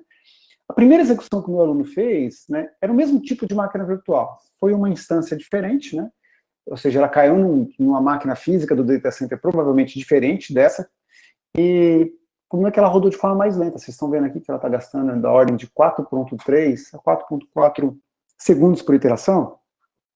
E na segunda execução, que é a linha verde, aconteceu uma coisa muito curiosa, né? O desempenho começa mediano, ele fica melhor, ele cai, o tempo de execução por iteração cai, e de repente, a partir lá da iteração 65% ou 65% da aplicação, o desempenho piora, fica tão lento quase quanto o que a gente observou na execução 1. Então, esse gráfico, ele mostra que o desempenho do recurso computacional que você está contratando, ele pode variar em função do compartilhamento do recurso computacional com outros usuários. Tem algumas coisas que você pode fazer para impedir isso aqui, né? O modelo de contratação na nuvem permite que você possa dizer que você quer o exclusivo da máquina, só os seus processos fiquem lá, né? Tem várias coisas para se fazer, mas esse é um dos fatores que você tem que levar em consideração quando você estiver selecionando um recurso computacional para executar a sua aplicação. Então é importante você fazer um monitoramento contínuo do desempenho da aplicação. Tá? Bom, e aí, não basta apenas você monitorar. Se você perceber que a situação mudou e o recurso computacional que você contratou não é mais o recurso computacional mais interessante, que tem o menor custo, o melhor desempenho, então você tem que ser capaz de parar o seu processo e migrar a execução para outro recurso computacional, né? Sem perder tudo aquilo que você já tinha feito, senão não faz sentido, né? Então essa capacidade de migrar, ela é importante, e aí você a sua aplicação tem que estar preparada para que ela possa seja migrada dinamicamente durante o tempo de execução. Tá? Então, alguns desafios chaves aqui quando a gente está usando o computacional que eu selecionei para a classe de hoje: selecionar o recurso, né, mais apropriado, ou o serviço mais apropriado na nuvem é importante para otimizar o custo e desempenho. Monitoramento contínuo dos recursos, né, do preço dos recursos é importante. Monitoramento contínuo do desempenho da aplicação naquele recurso é importante. E ter mecanismos para adaptação dinâmica, ou seja, permitir que você possa migrar a sua aplicação entre um recurso e outro, um serviço e outro, também é importante. Tá? Então, rapidamente, para concluir aqui, vou falar sobre algumas tecnologias que a gente desenvolveu aqui no LMCAD para resolver esses problemas, né? A primeira dela foi uma técnica para resolver o problema de selecionar o recurso da nuvem computacional mais apropriado para a sua aplicação. Uma forma de você fazer isso bem ingênua é: pega a sua aplicação, roda ela em todas as configurações possíveis. O problema de você fazer isso é que vai custar muito caro, porque tem muitas configurações possíveis, né? Mas se em vez de você rodar a sua aplicação até o final dela, você rodar só um pedacinho dela, só 1 segundo ou 10 segundos, e com esses 10 segundos você tiver um jeito de descobrir qual que é o desempenho daquela máquina para essa aplicação, né? A gente sabe que é diferente para cada aplicação. Então, a gente desenvolveu uma técnica chamada Parameter Iteration, que ela te dá exatamente isso. É uma técnica de parada antecipada, que com poucos segundos de computação, eu consigo determinar qual que é a relação de custo-benefício, né, ou seja, de desempenho e custo de uma máquina virtual com outra. Tá? Então, com isso, eu conseguiria testar várias máquinas virtuais diferentes com um custo muito baixo, porque eu estou rodando em poucos segundos minha aplicação e matando ela.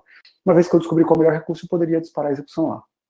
Tá? Então, essa técnica foi desenvolvida para funcionar bem, principalmente com aplicações de alto desempenho implementadas com MPI. A gente publicou essa técnica num artigo no ano passado, na conferência UCC, né, chama Selecting Efficient Cloud Resources for HPC Workloads. Um outro trabalho na mesma linha, né, só que agora, em vez de olhar para aplicações MPI, a gente olhou para aplicações... ainda na aplicações MPI, a gente reduziu o custo de determinar o custo-benefício de uma configuração, né? Mas mesmo que eu tenha reduzido o custo para uma configuração, se eu tiver milhares de configurações, o custo vai ser alto. Então, o ideal é que na hora de escolher a máquina, eu só teste alguns pontos nesse espaço de busca, e com esses poucos pontos eu consigo determinar qual que vai ser a melhor máquina ou uma das melhores, tá? Então, existem estratégias de buscas para se explorar um espaço de busca, né? E a gente, nesse artigo aqui, a gente explorou essas estratégias, inclusive técnicas de otimização bayesiana, que são impressionantes, para tentar determinar qual que é o melhor tipo de máquina virtual para rodar aplicações MPI aqui, tá? Bom, novamente, né, nesse mesmo desafio de tentar selecionar os recursos mais apropriados para executar uma aplicação de alto desempenho na nuvem, a gente tem um trabalho que focou em aplicações de treinamento de redes neurais profundas, né? Esse é um tipo de computação que demanda bastante poder computacional. Ter acesso a recurso computacional na nuvem viabiliza, né, o uso desse tipo de tecnologia a vários pesquisadores que não têm acesso a HPC, e como todo mundo acho que já deve estar cansado de ouvir aí, Deep Learning, né, Machine Learning está na moda, e treinar um modelo de Machine Learning complexo na nuvem custa caro, então é interessante você selecionar o recurso de forma correta para você não jogar dinheiro fora, tá? A gente desenvolveu uma técnica de parada antecipada que ajuda você a escolher o melhor recurso com pouco custo computacional. Você não precisa treinar o modelo até o final, tá? Se eu tivesse que treinar, por exemplo, a ImageNet, né, até o final, em todas as configurações da AWS, eu pagaria um custo altíssimo, tá? Então, eu tenho uma aluna que rodou o treinamento da ImageNet numa máquina que não era uma boa configuração na nuvem. Ela fez um treinamento numa configuração, custou $2.000, tá? Custou bastante dinheiro para o projeto, e se a gente tivesse essa técnica aqui, a gente não teria deixado isso acontecer. Com pouquíssimo tempo de execução, a gente já perceberia que o desempenho desse recurso computacional não era bom, não seria bom, e a gente já teria abortado o treinamento, tá? Bom, outro desafio que eu mencionei é o monitoramento contínuo do uso de recursos, né, e dos preços. E aí, nessa direção aqui, a gente desenvolveu diversos trabalhos, tá? Um deles é um modelo de programação chamado SPITS, para aplicações embaraçosamente paralelas, e a gente também tem um sistema de runtime chamado PyPITS. Esse modelo, ele permite com que o programador não tenha que pensar muito em paralelismo, ele vai ter que pensar em algumas características das funções do código dele, que não são complexas, mas uma vez que ele implementar suas funções com essas características, a gente consegue rodar o código dele de forma paralela, escalável, no sistema computacional com múltiplos nós, e tem algumas características interessantes desse modelo. Ele tem tolerância a falhas, então a gente pode usar as máquinas spot, aquelas que são mais baratas, porque se uma máquina cai, o modelo de computação junto com o sistema de runtime permitem que a aplicação continue executando, e ele não perde o progresso que teve até então. Esse modelo também permite provisionamento dinâmico, ou seja, se eu estou rodando a minha aplicação com 20 máquinas virtuais e eu percebi que o tempo, né, estimado para terminar vai ser muito demorado, eu posso, durante a execução dessa aplicação, adicionar novas máquinas virtuais. Essas máquinas vão se plugar no meu sistema e eu vou aumentar meu poder computacional, vou distribuir mais tarefas e eu vou acelerar o processamento. E esse sistema, esse modelo também é bem interessante porque ele tolera desempenho de sistemas heterogêneos. Na nuvem computacional, isso talvez não seja tão interessante, porque você pode construir o seu sistema de forma homogênea, ou seja, todas as máquinas iguais, né? Mas isso aqui permitiu que a gente fizesse umas coisas bem interessantes. A gente liga uma máquina virtual, quer dizer, a gente dispara a nossa aplicação usando múltiplas máquinas virtuais de tipos diferentes, e a gente começa a monitorar o desempenho da nossa aplicação nessas diferentes máquinas virtuais, e à medida que a gente percebe que uma é melhor que a outra, a gente desliga aquela que não é boa e liga uma nova do tipo daquela que é boa. E aí a gente começa a fazer com que todas as máquinas virtuais que estão processando a aplicação, elas converjam para uma máquina do tipo bom. Então esse gráfico aqui, ele mostra isso. A gente tem uma aplicação aqui de processamento sísmico, né, e a gente começou o processamento dela, né, usando vários tipos de máquinas diferentes. Então tem uma D2 4x large, uma R4 8x large, né, várias máquinas diferentes. À medida que a gente vai computando, a gente percebe que uma dessas máquinas, ela tem o pior custo-benefício, no caso foi a D2 4x large, o nosso sistema, ele automaticamente desliga aquela máquina e ela liga uma outra no lugar dela, que tem um desempenho melhor. Naquele momento, ele achou que a máquina que tinha o melhor desempenho era uma C5 ou 9x large, acabou ligando ela aqui, né? No final das contas, o sistema percebeu que a máquina que tinha o melhor desempenho era a C5 4x large. Vocês vão perceber que ela vai desligando as máquinas ali em cima e vai ligando máquinas desse tipo. Aqui no final a gente só tem máquinas do tipo azul, que é essa C5 4x large, né? E ela tem um bom desempenho, tá? Então, automaticamente, o nosso sistema se adaptou para fazer com que os recursos computacionais utilizados fossem os mais interessantes para aquela aplicação, tá? Se eu tivesse executado minha aplicação do início até o fim com 14 máquinas virtuais diferentes, ela teria custado $9.4 e 54 minutos para rodar. Se eu tivesse escolhido 14 C5 4x large, que é o melhor tipo de máquina para essa aplicação, né, do início até o fim, que é o ideal, eu teria custado só $4 e gasto 67 minutos, e com o nosso sistema de ajuste dinâmico, custou $6, vocês podem perceber que é um pouquinho mais caro do que o item B aqui, que seria começar desde o início com a máquina ótima, né? E custaria 57 minutos. Essa diferença de $6 para $4 foi basicamente o custo necessário para a gente botar essas máquinas virtuais, porque tem um custo de você ligar a máquina, né? Até o sistema operacional botar. E, no final das contas, esse custo é constante. Se essa minha aplicação demorasse horas e horas para executar, a diferença continuaria sendo $2, e não uma razão de 1,5 aqui. Tá? Então, um custo bem baixo para a gente ter essa adaptação dinâmica automática. Bom, um outro desafio que tem são os mecanismos para essa adaptação dinâmica, que eu mencionei já, o SPITS, né, o modelo de programação SPITS e o sistema runtime, mas um outro mecanismo que a gente implementou, né, e explorou foi o mecanismo de checkpointing de aplicações MPI. Então, a aplicação MPI está rodando com múltiplos processos. Fazer um checkpoint é gravar o estado dessa aplicação, né, o conteúdo da memória, das filas de comunicação, no sistema de arquivos, de forma que, se acontecer alguma coisa com a aplicação a partir dali, você possa disparar a aplicação novamente a partir daquele ponto, do último checkpoint. Tá? Então, a gente explorou como que a gente pode usar checkpoints para salvar o estado de aplicações MPI, de alto desempenho, na nuvem. Olhamos para aspectos de desempenho do sistema de arquivos, se é melhor um sistema de alto desempenho mais caro, ou de desempenho mais baixo, mas o valor mais barato, a frequência, né? E a gente desenvolveu um modelo bem interessante aí para determinar a frequência com que a gente tem que fazer esses checkpoints de forma a otimizar tanto o custo quanto o desempenho. Tá? Bom, já me delonguei bastante, né? Então eu vou encerrar por aqui e devolver a palavra aí para a Liana. Mais uma vez, Liana, muito obrigado pelo convite, tá? Borim, nós aqui agradecemos e pedimos desculpa a você e ao grupo aí que está com o nosso público aí pelo problema técnico. E esperamos aí que não aconteça durante a semana. Nós, na verdade, vamos nos precaver aí para que não aconteça. Borim, eu tenho uma pergunta minha e depois eu vou passar para uma pergunta do nosso público aqui. Nesse trabalho que você apresentou agora no final, onde vocês rodam as aplicações, ou a aplicação, por um tempo curto e já conseguem extrair informação para fazer boas escolhas da infraestrutura que vocês vão locar, comprar, né? Se vocês rodarem o começo das aplicações, isso não é tão significativo, né? Ou não faz diferença. Ou vocês escolhem trechos que significam, de fato, de onde vocês podem extrair informação relevante, ou isso não fez diferença? Faz muita diferença. Você não pode simplesmente rodar a aplicação, só pegar o comecinho dela. O comecinho dela não é significativo, né? Se você, no fundo, assim, você tem que identificar, toda aplicação de alto desempenho, ela tem uma espécie implementada com MPI, vou ser mais específico aqui, tá? Com o modelo de programação Bulk Synchronous Programming, tá? Que é aquele que você funciona em rodadas, tá? Uhum. Você tem uma rodada de processamento e comunicação, depois processamento e comunicação, assim por diante. Esse tipo de modelo de programação, ele é muito popular e a maior parte das aplicações de alto desempenho, ela segue esse modelo, tá? Esse modelo, o que acontece é o seguinte, tem um código de inicialização e depois tem um código repetitivo de rodadas. Sim. Uhum. Né? Esse código tem processamento e comunicação.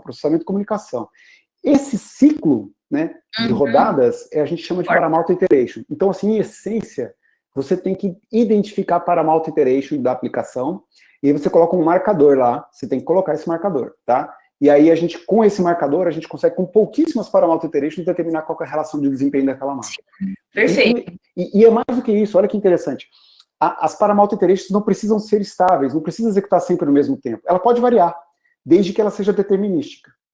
E a chave é que o somatório de tempo das primeiras Paramount Iterations, elas têm que ter uma proporção de desempenho, né, desse mesmo tempo em outra máquina equivalente à proporção da execução da aplicação inteira.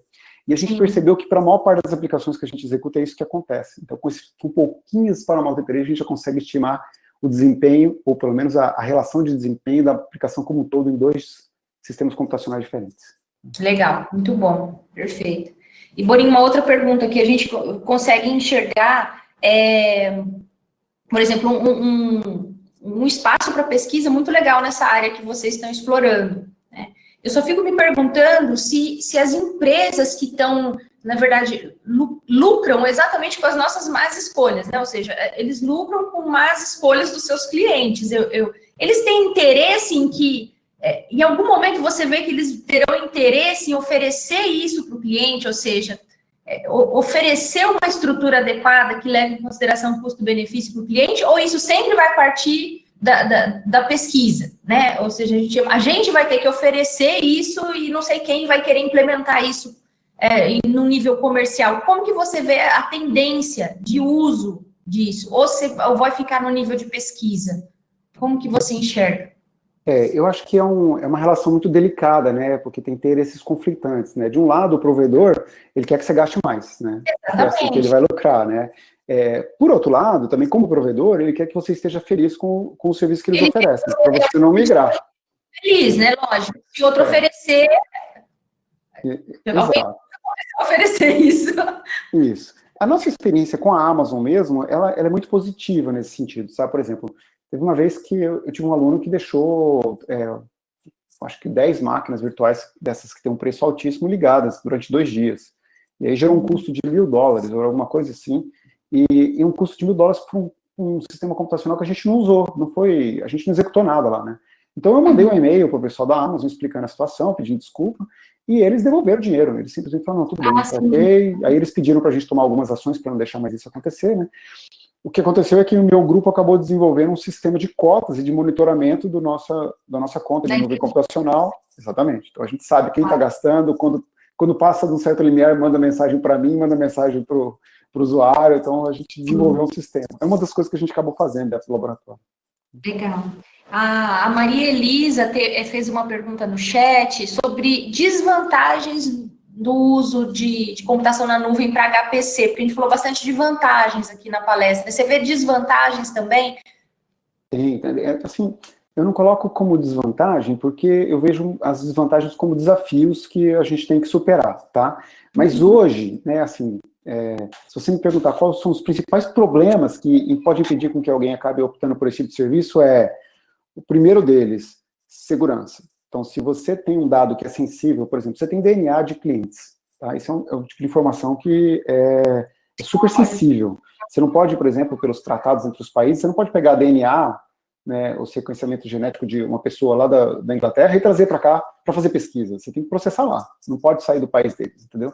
Então, se você tem um dado que é sensível, que não pode sair do seu sistema computacional, você não pode jogar na nuvem, né? Eu tenho um aluno pesquisando criptografia homomórfica para você poder fazer processamento na nuvem sem que o provedor, né, mesmo que o provedor queira, ele não vai conseguir descobrir o que tem lá, né? Mas hoje ainda o custo computacional desse tipo de técnica é muito alto, né? Parte da pesquisa é em função disso. A gente está tentando desenvolver técnicas que reduzam o custo para justificar o uso da nuvem, tá? Então hoje você não pode usar a nuvem para fazer processamento de dados sensíveis, porque se você aplicar uma técnica de criptografia homomórfica que garante com que você está protegendo o seu dado, o custo vai ser muito mais alto, porque ela pode ficar da ordem de milhares de vezes mais lento o processamento. Então, por mais que você otimize o custo, milhares de vezes mais lento, o custo vai acabar sendo ainda milhares de vezes mais alto do que no rodar on-premise. Então, dados sensíveis é um desafio muito grande. Desculpa, quem fez a pergunta? A Maria Elisa. Oi, Maria Elisa. Então, eu acho que o primeiro ponto é a segurança. Tem várias pessoas trabalhando com isso, tá? Tem diferentes tecnologias sendo usadas para tentar resolver esse problema, mas esse ainda é um ponto sensível, crítico. Segundo ponto é acessibilidade, né? Se você está acessando um dado através da internet, ou um serviço através da internet, e você precisa de uma latência baixa, por exemplo, você está usando de forma interativa, né? Você tem um sistema lá que tem gráfico, está exportando para você essa tela, você, com uma conexão que não é muito boa, você vai ter problemas. Então, a gente no laboratório tentou rodar um software, né, de processamento sísmico comercial na nuvem, ele rodou, a gente conseguiu fazer ele acessar o servidor de licenças do nosso laboratório, funcionou de forma bem legal. Só que na hora que a gente mexia o mouse, o apontador do mouse ele pulava assim, ele não tinha condições de usar um software gráfico, tá? Então, esse é um outro desafio. Existem soluções para isso, nos Estados Unidos principalmente, você tem redes dedicadas de conexão com esses servidores, mas aqui no Brasil isso ainda é bem limitado. O outro grande desafio que eu não mencionei aqui, os provedores de nuvem não te cobram para fazer upload de dados, mas eles cobram por download. Então, se você produzir muitos dados no seu processamento e você quer trazer eles, vai custar muito caro, vai custar muito caro mesmo, tá? Então, a gente pode estar falando aí da ordem de milhares de dólares se você tiver terabytes de dados para trazer. Então, na nuvem, o ideal é que você mantenha o seu dado lá e trabalhe com ele lá. Você só traga resultados pequenos ou relatórios pequenos. Eu colocaria esses como os principais desafios hoje em dia. Tá? Certo. Claro que aplicações fortemente acopladas ainda não funcionam, não são todas que funcionam bem na nuvem, tá? Algumas funcionam. Então, a questão de desempenho da interconectividade das máquinas lá ainda é um pouquinho sensível, mas isso aí já está sendo mitigado de várias formas. Né? Tem provedores que oferecem para você, você pode, em vez de contratar maquininhas virtuais, você contrata um cluster, ele te dá um cluster de alto desempenho. Então, isso aí já é uma solução que resolve essa questão das aplicações. Muito bacana, muito legal mesmo, eu achei que foi um super aprendizado. E aí, acho que para finalizar, Borim, do ponto de vista da graduação, não é um tema, não é uma área que na graduação a gente consiga explorar, a gente consegue no nível conceitual, um pouco de paralelismo, né, mas não HPC, assim, de forma robusta, né, mas a gente sabe que dá a base, a graduação sempre dá a base para a pessoa poder seguir nessa área, né, se aprofundar nessa área. O que você diria aí que seria ou as disciplinas, ou aquilo que é mais importante que a pessoa se fundamente bem na graduação para que ela possa seguir por uma área como a que você e o teu grupo de trabalho exploram aí no LMCAD? Olha, para você conseguir fazer pesquisa nessa área, né, você conseguir se dar bem nessa área, você tem que ter um conhecimento muito fundamental de sistemas computacionais. Então, aquela pilha que eu mostrei, processador, sistema operacional, bibliotecas, aplicação, né, tudo aquilo lá, todas as camadas são importantes. Então, fazer um bom curso de arquitetura de computadores para você entender como que funciona a microarquitetura, você fazer um bom curso de linguagem de montagem para você entender como que um compilador, né, como se faz a tradução de um programa em linguagem de alto nível para um programa em linguagem de máquina, né? Um bom curso de compiladores para você entender o que o compilador pode e o que ele não pode fazer por você, coisas que você vai ter que fazer manualmente no seu programa para extrair desempenho. Eu acho que toda a cadeia de disciplinas na área de sistemas de computação, né, começando lá em circuitos lógicos, arquitetura, microarquitetura, né, compiladores operacionais, redes, né, eu acho que isso aí essa pilha de disciplinas, né, que se compõe para construir o sistema computacional é fundamental, né. Eu colocaria arquitetura de computadores, linguagem de montagem, compiladores na frente de redes e sistemas operacionais. Eu acho que é possível você viver nesse mundo sem muitos conhecimentos de redes e sistemas operacionais. Mas se você não entender a parte de baixo nível, é muito difícil você fazer qualquer coisa interessante aí. Muito legal. Nossa, pessoal, eu espero que vocês tenham gostado tanto quanto eu gostei. Foi muito bom, Borim. A gente agradece, foi uma abertura excelente, eu acho muito apropriada. Eu fico feliz que ainda foi na área de alto desempenho, não foi uma pressão minha, mas eu fiquei super feliz que o tema, você viu que a gente até tinha falado, né? Eu vou trazer de HPC, eu falei, não fui eu que pedi, né? E fico muito feliz.